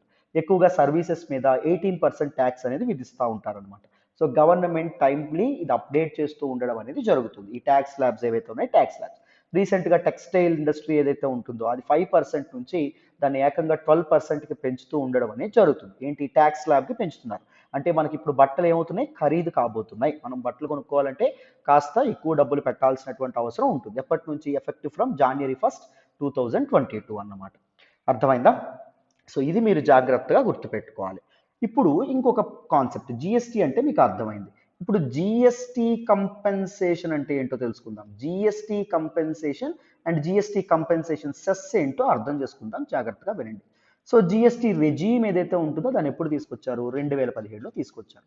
జిఎస్టీ తీసుకురావడం వల్ల రాష్ట్రాలు తమ పన్ను వేసేటటువంటి హక్కుల్ని కోల్పోయాయని మాట్లాడుకున్నామా లేదా? మాట్లాడుకున్నాం. పాప రాష్ట్రాలు మరి రెవెన్యూ పోతుంది కదా. If there is a loss of revenue, మరి రాష్ట్రాలు ఎలా రన్ అవుతాయి? స్టేట్స్ కష్టం కదా. సో అందుకే సెంట్రల్ గవర్నమెంట్ ఏం చేస్తుంది? మీరేం కంగారు పడొద్దండి, మేము మీకు కంపెన్సేషన్ అనేటటువంటిది ఇస్తాం. మీరు ఎంతైతే నష్టపోతున్నారో దాన్ని మేము పూడుస్తాము అని చెప్పారు. ఎలా సార్ పూడుస్తారు? సపోజ్ చూడండి, 2017 బేస్ ఇయర్గా పెట్టుకున్నారు. సపోజ్ నేను ఆంధ్రప్రదేశ్ రాష్ట్రం కింద మాట్లాడుకుంటున్నాను. ఇప్పుడు 2016-17 financial year base year. 2016-17 financial year ఏదైతే ఉంటుందో దానిలో సపోజ్ ఆంధ్రప్రదేశ్ యొక్క రాష్ట్రం యొక్క ఇదేదైతే ఉందో సంపాదన మొత్తం 1000 రూపాయలు అనుకోండి, జిఎస్టీ తీసుకురాకముందు. జిఎస్టీ తీసుకొచ్చిన తర్వాత ఏం చేస్తున్నారు? 1000 నుంచి 14% పెరగాలి అని చెప్తున్నారు. అంటే 1140 రూపాయలు అవ్వాలి మామూలుగా గవర్నమెంట్ చెప్పినటువంటి విధంగా. 14% ఇది అనేది ఉంచారన్నమాట. ఈ రేట్ అనేది పెట్టారు. అంత ఇంక్రీజ్ అవుతుంది, రాష్ట్రాల యొక్క ఇన్కమ్ అంత ఇంక్రీజ్ అవ్వాలి సంవత్సరం అని చెప్పి. ఇప్పుడు ఏం చేశారు? ఇప్పుడు సపోజ్ నెక్స్ట్ ఇయర్ అంటే 2016-17 ఫినాన్షియల్ ఇయర్కి 1000 రూపీస్ ఉంటే 2017-18 ఫినాన్షియల్ ఇయర్కి 1140 అవ్వాలి. కానీ 2017-18 ఫినాన్షియల్ ఇయర్లో కేవలం 1100 రూపాయలు మాత్రమే వచ్చింది అనుకోండి ఆంధ్రప్రదేశ్కి. జిఎస్టీ తీసుకురావడం వల్ల పాపం నష్టపోయింది 40 రూపాయలు అనుకోండి. ఆ 40 రూపాయలు ఎవరు కంపెన్సేట్ చేస్తారు? కేంద్రం కంపెన్సేట్ చేస్తుంది. ఒక్క ఆంధ్రప్రదేశ్కే కాదు, అన్ని రాష్ట్రాలకు కూడా. అయితే ఈ కంపెన్సేషన్ అనేది ఎంతకాలం? ఫర్ ఎవరా సార్? ఫర్ పెర్పెచ్యుటీ కంటిన్యూ చేస్తారా అంటే కాదు, 5 ఏళ్ళు అని చెప్పి చెప్పారు. 2022 వరకు సెంట్రల్ గవర్నమెంట్ కంపెన్సేషన్ అనేది ఇస్తుంది. 2017 తర్వాత ఇప్పుడు 2017-18 ఇక్కడ నుంచి 1140 ఏదైతే ఉంటుందో నెక్స్ట్ ఇయర్ 14% ఇంక్రీజ్ అవ్వాలి అన్నట్టు. 1140కి 11% ఇంక్రీజ్ అవ్వడం అంటే 1135 1140 ఉంటుంది అనుకోండి. సారీ 1140 కదా, 1156 1160 ఉండడం అనేది జరుగుతుంది. లేకపోతే 1165 అలా ఉంటుంది. 1165కి ఏమాత్రం ఫాల్ షార్ట్ అయింది అనుకోండి ఇన్కమ్, ఏం జరుగుతుంది? గవర్నమెంట్ ఏదైతే ఉంటుందో అది అందించడం అనేది జరుగుతుంది అన్నమాట. సెంట్రల్ గవర్నమెంట్ కంపెన్సేషన్ ఇస్తుంది. మరి సెంట్రల్ గవర్నమెంట్కి ఎక్కడో సార్ డబ్బులు ఎలా కంపెన్సేషన్ ఇస్తుంది అంటే అందుకోసం అని చెప్పి సెంట్రల్ గవర్నమెంట్ మళ్ళీ ప్రజల మీదే పడతారు. సెంట్రల్ గవర్నమెంట్ సెస్ ఏదైతే ఉంటుందో సెస్ వసూలు చేస్తుంది. ఈ సెస్ అంటే ఏంటి సార్? గుర్తుపెట్టుకోండి, cess is actually additional tax. కానీ దీనికి ఒక ప్రీ పర్పస్ అనేటటువంటిది ఉంటుంది. ప్రీ డిటర్మైన్డ్ పర్పస్ ఏదైతే ఉంటుందో అది ఉండడం అనేది జరుగుతుంది. ఇలా చెప్తే మీకు అర్థం కాదు, మామూలుగా డీటెయిల్గా చెప్తాను, జాగ్రత్తగా వినండి. ఇప్పుడు సపోజ్ మనకి ఇప్పుడు మనం వాడేటటువంటి వస్తువుల మీద వాటి మీద పన్నులు వసూలు చేస్తున్నారా? ఆ వసూలు చేసిన వాటిని వేటి మీద ఖర్చు పెడతారని చెప్పాము. చూడండి, ఇక్కడ ముందు మనం వెల్ఫేర్ స్కీమ్స్ కోసం, లా అండ్ ఆర్డర్ కోసం, ఇన్ఫ్రాస్ట్రక్చర్, రెవెన్యూస్ మీద ఖర్చు పెడతారు. కానీ పలానా పన్ను పలానా దానికోసమే ఖర్చు పెడతాము అని నిర్ధారించారనుకోండి, ముందుగానే నిర్ణయించారనుకోండి, దాన్ని సెస్ అంటారు. ఇప్పుడు సపోజ్ స్వచ్ఛ భారత్ సెస్ అని చెప్పి అనడం అనేది జరుగుతుంది. అంటే ఈ విధంగా వసూలు చేసినటువంటి డబ్బుని స్వచ్ఛ భారత్ క్యాంపెయిన్ కోసం మాత్రమే వాడతారన్నమాట. క్లియరా? ఇప్పుడు జిఎస్టీ కంపెన్సేషన్ సెస్ అంటున్నాం. మీరు చెప్పేయాలి జిఎస్టీ కంపెన్సేషన్ సెస్ ఎందుకు వాడతారు? వసూలు చేసినటువంటి మొత్తాన్ని ఓన్లీ జిఎస్టీ కంపెన్సేషన్కి మాత్రమే వాడతారు. సెంట్రల్ గవర్నమెంట్ స్టేట్స్ కంపెన్సేట్ చేయడం కోసం మాత్రమే వాటిని వాడడం అనేది జరుగుతుంది. అర్థమైందా? క్లారిటీ వచ్చిందనే అనుకుంటున్నాను. మరి ఈ జిఎస్టీ కంపెన్సేషన్ సెస్ అనేటటువంటిది దేని మీద వసూలు చేస్తారు సార్? సిన్ గూడ్స్ ఏవైతే ఉంటాయో వాటి మీద వసూలు చేయడం అనేది జరుగుతుంది. ఆల్కహాల్ ప్రొడక్ట్స్ అండ్ దాంతోపాటు దిస్ టొబాకో ప్రొడక్ట్స్ ఏవైతే ఉంటాయో వాటి మీద వసూలు చేసి వాటిని రాష్ట్రాలకి ట్రాన్స్ఫర్ చేస్తారన్నమాట. అర్థమైందా నాన్న? So this is about GST compensation cess. ఎప్పటి వరకు ఇస్తుంది? According to GST compensation cess act, GST compensation act of 2017 2022 వరకు, 2017 నుంచి 5 సంవత్సరాలు 2022 జూన్ వరకు కంటిన్యూ చేస్తుంది సెంట్రల్ మామూలుగా బైండింగ్గా. ఇప్పుడు మరి న్యూస్లోకి ఏమొచ్చిందో తెలుసుకునేటటువంటి ప్రయత్నం చేద్దాం, జాగ్రత్తగా వినండి. సో న్యూస్లోకి ఏమొచ్చిందో చూడండి అమ్మా. Several state governments like Chhattisgarh కానీ కేరళ కానీ ఢిల్లీ వెస్ట్ బెంగాల్ ఏవైతే ఉన్నాయో అవి జిఎస్టీ కంపెన్సేషన్ సెస్ని ఇంకొక 5 ఏళ్ల పాటు పొడిగించండి, అంటే 2027 వరకు పొడిగించండి అని చెప్తున్నారు. రీజన్ ఏం చెప్పారు అంటే పాండమిక్ వల్ల మేము చాలా నష్టపోయాం కదా, మేము ఇప్పటికీ మా రెవెన్యూస్ అనేవి కానీ లేకపోతే మా పరిస్థితులు అనేవి చక్కబడాలంటే చాలా టైం పడుతుంది, సెంట్రల్ యొక్క అసిస్టెన్స్ అనేది ఉండాలి, ఇంకొక 5 ఏళ్ళు 2027 వరకు కంటిన్యూ చేయండి అని చెప్పి స్టేట్ ఫినాన్స్ మినిస్టర్స్ ఎవరైతే ఉన్నారో వాళ్ళు ప్రీ బడ్జెట్ కన్సల్టేషన్ సెషన్లో యూనియన్ ఫినాన్స్ మినిస్టర్ అయినటువంటి సీతారామన్ గారికి ఢిల్లీలో చెప్పడం అనేది జరిగింది. అండ్ మెనీ స్టేట్స్ ఏవైతే ఉన్నాయి, చాలా రాష్ట్రాలు ఏవైతే ఉన్నాయి ఇంకొక డిమాండ్ కూడా చేసినాయి అంట. ఏంటి? సెంట్రల్లీ స్పాన్సర్డ్ స్కీమ్స్ ఏవైతే ఉన్నాయో గుర్తుపెట్టుకోండి, మళ్ళీ ఇక్కడ కొత్త పదం వచ్చింది, centrally sponsored scheme. So schemes are of actually 3 types అమ్మ. ఒకటి సెంట్రల్ సెక్టార్ స్కీమ్ అని చెప్పి అనడం అనేది జరుగుతుంది, కోర్ స్కీమ్స్ అని కూడా అనడం అనేది జరుగుతుంది. సెంట్రల్ సెక్టార్ స్కీమ్స్ అంటే కంప్లీట్ బడ్జెట్ అంతా సెంటరే భరిస్తుంది, ఫండింగ్ అంతా. సెంట్రల్లీ స్పాన్సర్డ్ స్కీమ్ అంటే పేరులో ఉంది, సెంటర్ స్పాన్సర్ మాత్రమే చేస్తుంది, సెంటర్ కొంత డబ్బు ఇస్తుంది, రాష్ట్రాలు కూడా కొంత డబ్బును భరించాలి ఒక స్కీమ్ కింద. అండ్ ఇప్పుడు స్టేట్ సెక్టార్ స్కీమ్స్ ఉంటాయి, అంటే కంప్లీట్గా స్టేట్ మాత్రమే, రాష్ట్రాలు మాత్రమే ఆ ఫండింగ్ని భరిస్తాయి. అయితే ఈ సెంట్రల్లీ స్పాన్సర్డ్ స్కీమ్స్ ఏవైతే ఉన్నాయో దానిలో బడ్జెట్ షేరింగ్ అనేటటువంటిది ఎలా ఉంది, 60:40 ఉంది. అంటే 100 రూపాయలు ఖర్చు అయితే ఒక స్కీమ్ మీద 60 రూపాయలు సెంటర్ పెడుతుంది, 40 రూపాయలు స్టేట్స్ పెడతాయి అన్నమాట ప్రెజెంట్. ఇప్పుడు దాన్ని ఏం చేయాలని చెప్తున్నారు, 75:25. 100 రూపాయలు ఖర్చు అయితే 75 రూపాయలు సెంట్రల్ గవర్నమెంట్ పెట్టాలి, మేము 25 రూపాయలే పెడతాము, ఎందుకంటే పాండమిక్ వల్ల మేము చాలా నష్టపోవడం అనేది జరిగింది. సో దిస్ పర్టికులర్ హెల్త్ అనేది స్టేట్ సబ్జెక్ట్ వల్ల మీకు చాలా అప్పులు కూడా పాలైపోయాం, మేము వడ్డీలు కూడా కట్టాలి అని రాష్ట్ర ప్రభుత్వాలు ఏవైతే ఉన్నాయో అవి అన్నం అనేది జరిగింది. ఎవరికి చెప్పారు, మొరపెట్టుకున్నారు, నిర్మలా సీతారామన్ గారికి మొరపెట్టుకోవడం అనేది జరిగింది. అర్థమైందా? దిస్ జిఎస్టీ కంపెన్సేషన్ ఏదైతే ఉంటుందో నెక్స్ట్ ఇయర్ జూన్కి ఎండ్ అయిపోతుంది, బట్ నెక్స్ట్ ఇయర్ జూన్ నుంచి ఇంకొక 5 ఏళ్ళు పొడిగించాలని చెప్పి అంటున్నారు అన్నమాట. ఇది మనకి న్యూస్లోకి వచ్చిందండి. So this is all about this particular article. డీటెయిల్డ్గా ఇన్ డెప్త్ మీకు ఈ ఆర్టికల్ అర్థమైందని అనుకుంటున్నాను. మరి నెక్స్ట్ ఆర్టికల్ మాట్లాడదాం, వినాలమ్మా. ఈ రోజు హిందూ అనాలిసిస్లో మనం మాట్లాడుకునే నెక్స్ట్ ఆర్టికల్ చూడండి, Sahitya Akademi announces awards in 20 languages. Very very important article regarding GS paper 1 కల్చర్లో మనం మాట్లాడుకోవడం అనేది జరుగుతుంది. ఈ ఆర్టికల్ నేను ద హిందూలోని ఢిల్లీ ఎడిషన్లో పేజ్ నెంబర్ 10 నుంచి సెలెక్ట్ చేసుకోవడం అనేది జరిగింది. జాగ్రత్తగా వింటే క్లియర్గా మీకు ఈ ఆర్టికల్ ఎక్స్ప్లెయిన్ చేసే ప్రయత్నం చేస్తాను, మీకు ఈజీగా అర్థమవుతుంది, జాగ్రత్తగా వినండి. న్యూస్లోకి ఏమొచ్చింది అంటే సాహిత్య అకాడమీ 2021 గాను అవార్డ్స్ అనేవి అనౌన్స్ చేయడం అనేది జరిగింది for literary works in 20 languages. 20 భాషల్లో గొప్ప సాహిత్యానికి గాను పట్టం కట్టడం అనేది జరిగింది, అవార్డులు అనేవి అందించడం అనేది జరిగింది. So the national academy of letters set 7 books of poetry, 5 of short stories, 1 each of biography, autobiography, criticism and epic poetry and 2 plays had won the awards which would be presented later. తర్వాత present చేయబోతున్నారంట. అర్థమైందా? The awards for works in Gujarati, Maithili, Manipuri and Urdu would be announced later. ఈ భాషల్లో మంచి పుస్తకాలు ఏవైతే ఉంటాయో వాటికి సంబంధించినటువంటి అవార్డ్స్ తర్వాత అనౌన్స్ చేయబోతున్నారు అని చెప్పారు. In this context let us try to understand what are Sahitya Akademi awards. So దీని గురించి తెలుసుకునేటటువంటి ప్రయత్నం చేద్దాం. ప్రిలిమ్స్కి మీకు ఇంపార్టెంట్, జాగ్రత్తగా వినండి. చూడండి అన్న, వెరీ వెరీ ఇంపార్టెంట్, సాహిత్య అకాడమీ అవార్డ్స్. ది సాహిత్య అకాడమీ అవార్డ్స్ ఏవైతే ఉంటాయి ఇవి ఎప్పుడండి స్టార్ట్ చేశారు, ఎస్టాబ్లిష్ చేయడం అనేది జరిగిందంటే 1954లో ఎస్టాబ్లిష్ చేయడం అనేది జరిగింది. It is a literary honour, సాహిత్య సేవకు గాను ఒక కవికి కానీ ఒక రచయితకు కానీ అందించేటటువంటి ఒక పురస్కారం అన్నమాట. అర్థమైందా? That is conferred annually. ప్రతి సంవత్సరం ఈ అవార్డ్స్ ఏవైతే ఉంటాయో వాటిని ప్రకటించడం అనేది జరుగుతుంది బై సాహిత్య academy which is India's national academy of letters. మొత్తం ఎన్నండి 24 అవార్డ్స్ ఏవైతే ఉంటాయో వాటిని యాన్యువల్లీ అనౌన్స్ చేయడం అనేది జరుగుతుంది. For two literary works in the languages it has recognised. Sahitya Akademi recognise చేసినటువంటి భాషల్లో ఉండేటటువంటి మంచి సాహిత్యానికి సో ఈ అవార్డ్స్ ఏవైతే ఉంటాయో వాటిని అందిస్తారండి. And 24 awards direct works and 24 awards translation works కూడా అందించడం అనేది జరుగుతుంది. అర్థమైంది? ఈ లాంగ్వేజెస్లోకి తర్జుమా చేయడం కానీ లేకపోతే ఈ లాంగ్వేజెస్ నుంచి వేరే లాంగ్వేజ్కి తర్జుమా చేసేటటువంటి ఇంపార్టెంట్ ఇదేదైతే ఉంటుందో ఇంపార్టెంట్ లిటరరీ వర్క్స్ ఏవైతే ఉంటాయో వాటికి అందిస్తారు. సో ఇండియన్ కాన్స్టిట్యూషన్ రికగ్నైజ్ చేసినటువంటి 22 లాంగ్వేజెస్ ఏవైతే ఉన్నాయో ఈ 22 లాంగ్వేజెస్తో పాటు సాహిత్య అకాడమీ వేటిని రికగ్నైజ్ చేసిందంటే ఎక్స్ట్రా లాంగ్వేజెస్ ఇంగ్లీష్ అండ్ దాంతోపాటు రాజస్థానీ ఏదైతే ఉంటుందో రాజస్థానీని కూడా రికగ్నైజ్ చేయడం అనేది జరిగింది. And Sahitya Akademi is the second highest literary honor by the government of India after Gnanpith Award. Gnanpith Award తర్వాత Sahitya Akademi second highest literary honour award. జాగ్రత్తగా గుర్తుపెట్టుకోండి. The first literary honor award is Gnanpith Award. And what is the criteria for choosing this award? అంటే the author ఎవరైతే ఉన్నారో he must be Indian nationality.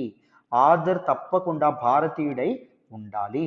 And outstanding contribution to the language, భాషకి and దాంతోపాటు సాహిత్యం ఏదైతే ఉంటుందో సాహిత్యానికి అతను బిలాంగ్ అయినటువంటి అతని యొక్క సొంత లాంగ్వేజ్కి ఆయన విపరీతంగా కంట్రిబ్యూట్ చేయాలన్నమాట. అర్థమైందా? ఒకవేళ సమానంగా ఏ రెండు పుస్తకాలైనా కనిపిస్తే, అంటే రెండు పుస్తకాలు ఈక్వల్ క్వాలిటీతో ఉన్నాయి, మంచి లాంగ్వేజ్ వాడారు, మంచి లిటరేచర్తో రాయడం అనేది జరిగింది అన్నప్పుడు ఏది కన్సిడర్ చేస్తారు అంటే టోటల్ లిటరరీ కంట్రిబ్యూషన్, ఏ రచయిత ఎక్కువగా కంట్రిబ్యూట్ చేయడం అనేది జరిగింది apart from that book. And the standing of authors ఎలాంటి పొజిషన్లో ఉండడం అనేది జరిగింది. వీటిని బేరీజ్ వేసుకొని సాహిత్య అకాడమీ అవార్డు ఏదైతే ఉంటుందో దాన్ని ప్రకటించడం అనేది జరిగింది. And Jnanpith award, it is the highest literary award in India, గుర్తుపెట్టుకోండి. And it can only be conferred annually upon an Indian citizen. భారతీయులకు మాత్రమే అది కూడా అందించడం అనేది జరుగుతుంది. అర్థమైందా? ఇంగ్లీషు అండ్ దాంతోపాటు 8th షెడ్యూల్లో ఉన్నటువంటి లాంగ్వేజెస్ ఏవైతే ఉన్నాయో వాటిల్లో ఇంపార్టెంట్ లిటరరీ వర్క్స్ రాసినటువంటి వాళ్ళకి జ్ఞాన్పీఠ్ అవార్డు ఏదైతే ఉంటుందో అది అందించడం అనేది జరుగుతుంది. ఈ Jnanpith award carries a cash award of 11 lakhs, 11 లక్షలు ఇస్తారండి. అండ్ దాంతోపాటు ఒక సైటేషన్ అనేది ఇస్తారు. అండ్ దాంతోపాటు అంటే ఒక సర్టిఫికేట్ ఏదైతే ఉంటుందో అది ఇవ్వడం అనేది జరుగుతుంది. And bronze replica of Vagdevi, Saraswatidevi యొక్క బ్రాంజ్ స్టాట్యూ ఏదైతే ఉంటుందో, బ్రాంజ్ రెప్లికా ఏదైతే ఉంటుందో దాన్ని అందించడం, బ్రాంజ్ ఐడల్ ఏదైతే ఉంటుందో దాన్ని అందించడం అనేది జరుగుతుంది. Goddess Saraswati, she is considered as the goddess of learning, right? విద్యామాత అని చెప్పడం అనేది జరుగుతుంది. సో దీన్ని ఎవరు స్పాన్సర్ చేస్తారు? Cultural organisation Bharatiya Jnanpith organise చేయడం అనేది జరుగుతుంది. So highest literary honour award that is Jnanpith తర్వాత సాహిత్య అకాడమీ అవార్డు. జాగ్రత్తగా గుర్తుపెట్టుకోవాలి. These are very very important facts regarding this particular topic. మరి నెక్స్ట్ ఆర్టికల్ మాట్లాడదాం, వినాలి. ఈరోజు హిందూ అనాలిసిస్లో మనం మాట్లాడుకునే నెక్స్ట్ ఆర్టికల్ చూడండి. India Australia interim free trade agreement talks to close soon. Very very important article regarding GS paper 3 అండి. Economy related article and GS paper 2 international రిలేషన్స్లో కూడా ఈ ఆర్టికల్ మనం మాట్లాడుకుంటాం. ఈ ఆర్టికల్ నేను ద హిందూలోని ఢిల్లీ ఎడిషన్లో పేజ్ నెంబర్ 12 నుంచి సెలెక్ట్ చేసుకోవడం అనేది జరిగింది. చాలా చాలా ఇంపార్టెంట్ ఆర్టికల్, జాగ్రత్తగా వినండి. ఫస్ట్ మనం ఫ్రీ ట్రేడ్ అగ్రిమెంట్ అంటే ఏంటో తెలుసుకోవాలి. ఫ్రీ ట్రేడ్ అగ్రిమెంట్ అంటే ఏంటో తెలుసుకున్న తర్వాత ఈ ఆర్టికల్లోకి డైరెక్ట్గా వెళ్ళిపోదాం. జాగ్రత్తగా వినండి. సో చూడండి అన్న, మొదట ఫ్రీ ట్రేడ్ అగ్రిమెంట్ అంటే ఏంటో మనం తెలుసుకోవాలి. ఫ్రీ ట్రేడ్ అగ్రిమెంట్ అర్థం కావాలంటే ట్రేడ్ అంటే ఏంటి? వాణిజ్యము, అంతేనా? మరి వాణిజ్యం అనేది ఎలా జరుగుతుంది? రెండు కంట్రీస్ మధ్య వాణిజ్యం జరుగుతుంది. అప్పుడు 2 parties వేసుకుందాం. ఒకటి ఇక్కడ ఇండియా, రెండవది యూకే వేద్దాం, ఓకేనా? సో ఏం జరుగుతుంది? ఇండియా నుంచి యూకేకి గూడ్స్ ఏవైతే ఉన్నాయో గూడ్స్ ఎక్స్పోర్ట్ అవుతాయి. యూకే నుంచి ఇండియా తెచ్చుకుంటే ఇండియా ఇంపోర్ట్ చేసుకుంటుంది అని చెప్తాం. ఈ ఎక్స్పోర్ట్ అండ్ ఇంపోర్ట్స్ ఏవైతే ఉన్నాయో అవి జరుగుతూ ఉంటాయి. అయితే కంట్రీస్ ఏం చేస్తాయి? ఇప్పుడు ఇండియా నుంచి యూకేకి వెళ్ళేటటువంటి గూడ్స్ మీద యూకే అనేది డ్యూటీస్ వేస్తుంది, సుంకాలు అని చెప్పి అంటాం. అంటే కొంత ట్యాక్స్, పన్ను అనేది విధించడం అనేది జరుగుతుంది. సో ఇండియా నుంచి బయటికి వెళ్ళేటప్పుడు ఒక వస్తువు ధర 10,000 రూపాయలు ఉందనుకోండి. సో యూకే అనేది 10% డ్యూటీ వేసింది అనుకోండి. యూకేకి వచ్చేటప్పటికి అదే వస్తువు ధర ఎంత అయిపోతుంది? 11,000 రూపాయలు అవుతుంది. మరి ఎందుకు సార్ కంట్రీస్ డ్యూటీస్ వేస్తాయి? మొదట వాళ్ళకి ఇన్కమ్ అవసరమా లేదా? ఇన్కమ్ అనేది అవసరం. సెకండ్ ఇది ఏంటి అంటే వాళ్ళ దేశీయ కంపెనీలు ఏవైతే ఉన్నాయో, డొమెస్టిక్ కంపెనీస్ ఏవైతే ఉన్నాయో వాటిని కాపాడుకునేటటువంటి ప్రయత్నంలో, డొమెస్టిక్ కంపెనీస్ ఏవైతే ఉన్నాయో వాటిని కాపాడుకునేటటువంటి ప్రయత్నంలో. అర్థమైందా? ఎందుకంటే 10,000 రూపాయలకి ఇక్కడ యూకేకి వచ్చేసింది అనుకోండి. యూకే కంపెనీల తాలూకా ఫోన్ ఏమో 12,000 అనుకోండి. ప్రజలు మా దేశం కొనాలని ఏమని అనుకుంటారా? ఏది తక్కువకి వస్తే అదే కొంటారు, మన 10,000దే కొంటారు. సో వాళ్ళ డొమెస్టిక్ కంపెనీస్ తాలూకా ఆదాయం అనేది పడిపోతుందా లేదా? పడిపోతుంది, రైట్? సో అందుకు డ్యూటీస్ వేయడం అనేది జరుగుతుంది. అయితే ఫ్రీ ట్రేడ్ అగ్రిమెంట్ అంటే ఏంటి? ఎటువంటి రిస్ట్రిక్షన్స్ కానీ ఇలాంటి టారిఫ్ బ్యారియర్స్ లాంటివి ఏమీ లేకుండా గూడ్స్ అనేవి ఫ్రీగా మూవ్ అవ్వాలి. అంటే ఈ టారిఫ్స్ ఏవైతే ఉన్నాయో ఆ రేట్ అనేది తగ్గించాలి. ఫ్రీ ట్రేడ్ అగ్రిమెంట్ లో ఏం చేస్తారు? దిస్ డ్యూటీస్ లేదా టారిఫ్స్ ఏవైతే ఉన్నాయో వీటిని ఎయిదర్ జీరో చేస్తారు లేకపోతే కన్సెషనల్ ట్రీట్మెంట్ అయినా ఇస్తారు.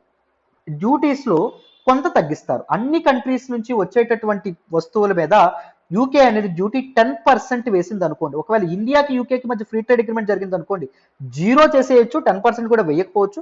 లేకపోతే దీని ఒక 2%కి 2% మాత్రమే ఉంచవచ్చు, 8% తగ్గించవచ్చు. అర్థమైందా? సో ఇలా కన్సెషనల్ ట్రీట్మెంట్ కూడా విధించడం అనేది జరుగుతుంది. ఈ ఆస్పెక్ట్స్ మీరు తప్పకుండా అర్థం చేసుకోవాలి. అర్థమైందా?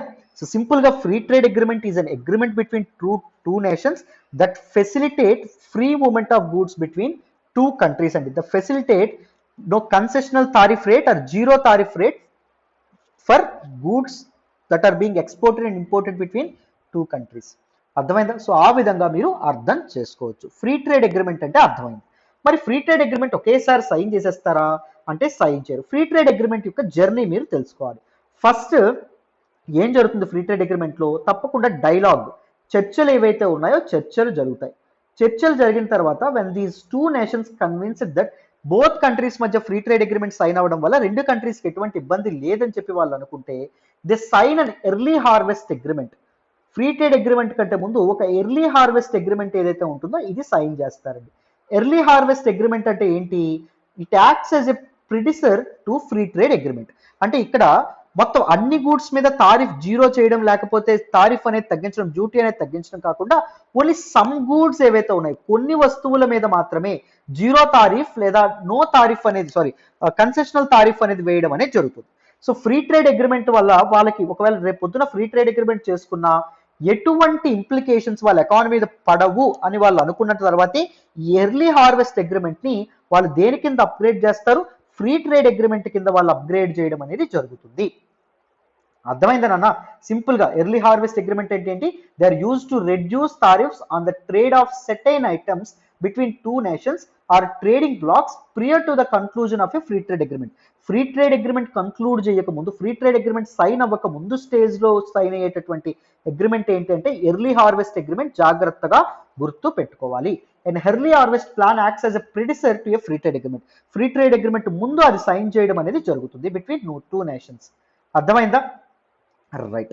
సో రెండు కంట్రీస్ మధ్య కాన్ఫిడెన్స్, అంటే ఫ్రీ ట్రేడ్ అగ్రిమెంట్ సైన్ అవ్వడం వల్ల రెండు కంట్రీస్ కి ఎటువంటి, ఇప్పుడు ఫ్రీ ట్రేడ్ అగ్రిమెంట్ సైన్ చేస్తే ఏమైపోతుందో, యూకేలో ఉన్నటువంటి ప్రొడక్ట్స్ అన్ని మా కంట్రీకి వచ్చేస్తాయేమో, దానివల్ల మా కంపెనీలు ఏవైతే ఉన్నాయో నష్టపోతాయేమో, దేశీయ కంపెనీలు, ఇండియా భయం ఉందనుకోండి యూకేకి. సో ఇండియాలో ప్రొడక్ట్స్ ఏవైతే ఉన్నాయి, టెక్స్టైల్ ఇండస్ట్రీ ఫేమస్, వాళ్ళన్నీ యూకేకి వచ్చేస్తాయేమో, సో యూకే తాలూకా డొమెస్టిక్ టెక్స్టైల్ ఇండస్ట్రీ ఫెయిల్ అయిపోతుందేమో యూకేకి భయం ఉందనుకోండి. సో ఫస్ట్ ఒక ట్రయల్ బాల్, మనం మ్యాచ్ వేసే ముందు ట్రయల్ బాల్ అంటామా, సో అలాగే ఒక ట్రయల్ అగ్రిమెంట్ చేసుకుంటాయి, వాటిని ఎర్లీ హార్వెస్ట్ అగ్రిమెంట్ అంటాం. ఇక్కడ ఓన్లీ స్పెసిఫిక్ గూడ్స్ ఏవైతే ఉంటాయి, ఏ వస్తువులు ఒకవేళ ఎక్కువగా ఇంపోర్ట్ అయితే మాకు మా దేశీయ కంపెనీలకు ప్రాబ్లం ఏర్పడుతుందని వీళ్ళు అనుకుంటారో ఆ వస్తువులు మాత్రమే ఫస్ట్ ఇది చేస్తారనమాట. ఆ వస్తువులతో ఎటువంటి ప్రాబ్లం లేదు, మా ఎకానమీ మీద ఎటువంటి ఇంపాక్ట్ పడట్లేదని వాళ్ళు కన్విన్స్ అయిన తర్వాతే ఫ్రీ ట్రేడ్ అగ్రిమెంట్ ఏదైతే ఉంటుందో అది సైన్ అవ్వడం అనేది జరుగుతుంది. అర్థమైందా? This is all about the background of free trade agreement. Now let us try to understand what was given in this particular article. ఈ ఆర్టికల్ ఏమి ఇచ్చారో తెలుసుకునే ప్రయత్నం చేద్దాం, వినండి. చూడండి అమ్మా, న్యూస్లోకి ఏమొచ్చిందో. ఇండియా అండ్ ఆస్ట్రేలియా మధ్య, నేను యూకేకి ఎగ్జాంపుల్ కింద తీసుకొని చెప్పాను ఇందాక, ఇప్పుడు మనకు న్యూస్లో చూడండి, ఇండియా అండ్ ఆస్ట్రేలియా మధ్య ఇప్పుడు ఫ్రీ ట్రేడ్ అగ్రిమెంట్ గురించి ఈ ఆర్టికల్ మాట్లాడుతుంది. India and Australia are expected to complete negotiations for an inter free trade agreement. ఒక early harvest free trade agreement లేదా ఇంటరిమ్ ఫ్రీ ట్రేడ్ అగ్రిమెంట్ అంటారు దానికి పేరు. సో దాని గురించి టాక్స్ ఏవైతే ఉన్నాయో అవి కంప్లీట్ అవ్వడం అనేది జరిగింది. అండ్ ఇది ఫ్రీ ట్రేడ్ అగ్రిమెంట్ సైన్ అయితే రెండు కంట్రీస్ మధ్య ఎకనామిక్ టైస్ ఏవైతే ఉంటాయో, ఆర్థిక సంబంధాలు ఏవైతే ఉంటాయో అవి ఇంప్రూవ్ అవుతాయని చెప్తున్నారు. అండ్ దాంతోపాటు ఎంప్లాయ్మెంట్ జనరేషన్ అనేది జరుగుతుంది. అండ్ రెండు కంట్రీస్ మధ్య దిస్ టెక్నాలజీ ట్రాన్స్ఫర్ కూడా అవుతుంది అనే విధంగా చెప్తున్నారు. It said that final agreement which is officially dubbed as the comprehensive economic cooperation agreement. So final గా సైన్ అయ్యేటటువంటి ఫ్రీ ట్రేడ్ అగ్రిమెంట్ పేరేంటి? Comprehensive economic cooperation agreement. అది 2022 బై ద ఎండ్ ఆఫ్ 2022కి కంప్లీట్ అవుతుంది అని చెప్తున్నారండి. ఈ అగ్రిమెంట్ గూడ్స్ ని కవర్ చేస్తుంది, services, investments, rules of origin, customs facilitation, legal and institutional issues ఏవైతే ఉన్నాయో వాటన్నింటిని ఆలోచించి చర్చించి ఈ అగ్రిమెంట్ అనేది సైన్ చేస్తాం, comprehensive economic cooperation agreement sign చేస్తాం అనే విధంగా చెప్తున్నారు. And ministry United Arab Emirates తో కూడా ఇలాంటి ఫ్రీ ట్రేడ్ అగ్రిమెంట్ సైన్ చేద్దాం అనుకుంటుంది బై మార్చ్ 2022, మార్చ్ 2022 కల్లా సైన్ చేద్దాం అనుకుంటుంది. సో ఈ అగ్రిమెంట్ వల్ల రెండు కంట్రీస్ మధ్య బైలేటరల్ ట్రేడ్ 100 బిలియన్కి చేరుకోబోతుందంట within 5 years of signed agreement sign అయినటువంటి 5 సంవత్సరాల లోపలే $100 బిలియన్ రెండు కంట్రీస్ మధ్య వ్యాపారం అంత ఎత్తున జరగబోతుందంట. అండ్ సర్వీసెస్లో చూస్తే 15 బిలియన్ వరకు సర్వీసెస్ ట్రేడ్ ఏదైతే ఉంటుందో అది కూడా పెరగబోతుందని చెప్పి చెప్తున్నారు, రైట్. సో ఇది మనకి న్యూస్లోకి రావడం అనేది జరిగింది, చాలా చాలా ఇంపార్టెంట్. బట్ కానీ మనం బీకేయూ మనం చూసాం, these agriculture farmer organisations unions ఎవరైతే ఉన్నారో వాళ్ళు ఈ ఫ్రీ ట్రేడ్ అగ్రిమెంట్ని అపోజ్ చేస్తున్నారు. ఎందుకు? కాంప్రహెన్సివ్ ఎకనామిక్ కోఆపరేషన్ అగ్రిమెంట్ ఒకవేళ సైన్ అయితే సో ఆస్ట్రేలియా యొక్క డైరీ ఫార్మ్ ఇండస్ట్రీ ఏదైతే ఉంటుందో వాళ్ళు మన ఇండియన్ డైరీ సెక్టార్ ఏదైతే ఉంటుందో దాన్ని క్యాప్చర్ చేస్తారు. ఎందుకంటే వాళ్ళకి యూనిట్ ఆఫ్ ప్రొడక్షన్ నో ఒక మిల్క్ తయారు చేయడానికి ప్రొడక్షన్కి అయ్యేటువంటి ఖర్చు తక్కువ కాబట్టి వాళ్ళు తక్కువకి ఇండియన్ మార్కెట్లో అమ్మేటటువంటి అవకాశం ఉంటుంది మిల్క్ని. సో అందువల్ల ఇండియన్ డైరీ ఇండస్ట్రీ ఏదైతే ఉంటుందో అది నష్టపోతుంది అని చెప్పి చాలామంది ఎగనెస్ట్గా ఉన్నారు. బట్ ఈ ఇష్యూస్ అన్ని కవర్ చేస్తామని చెప్పారు కదా, చెయ్యొచ్చేమో మరి, రైట్. ఇది మనకి న్యూస్లోకి రావడం అనేది జరిగింది. కంప్లీట్గా డీటెయిల్గా ఫ్రీ ట్రేడ్ అగ్రిమెంట్ అంటే ఏంటి, ఈ ఆర్టికల్లో ఏం చెప్పారు, ప్రతిదీ అర్థమైందనే అనుకుంటున్నాను. న్యూస్ ఆర్టికల్స్ చూస్తున్నారా, చాలా వరకు రిపీట్ అవుతూ ఉండడం అనేది జరుగుతుంది, రైట్. సో మీరు ప్రతిరోజు ఫాలో అయితే you will master current affairs, that is for sure. వీలైతే ఈ రోజే లాస్ట్ డే మన కోర్సెస్లో జాయిన్ అయ్యేటటువంటి ప్రయత్నం చేయండి, మీకు చాలా వాల్యుయేషన్ ఉంటుంది. ప్రిపరేషన్ ఒక సిస్టమేటిక్, ఒక చక్కనైనటువంటి ఆర్డర్లో వెళ్తుంది, right. So this is all about today's the Hindu analysis అండి. మళ్ళీ రేపటి హిందూ అనాలిసిస్లో కలుద్దాం. మీకు నా ఎక్స్ప్లెనేషన్ వస్తున్నట్టయితే please keep liking our videos, మీ ఫ్రెండ్స్తో షేర్ చేసుకోండి మన వీడియోస్ని. ఎక్స్ప్లెనేషన్ ఎలా ఉందనేది కూడా కామెంట్ చేయండి. Thank you so much for all the support and all the love so for. Thank you so much. ఓకేనమ్మా, సరేనమ్మా, మళ్ళీ రేపటి హిందూ అనాలిసిస్లో కలుద్దాం. బాయ్ నాన్న.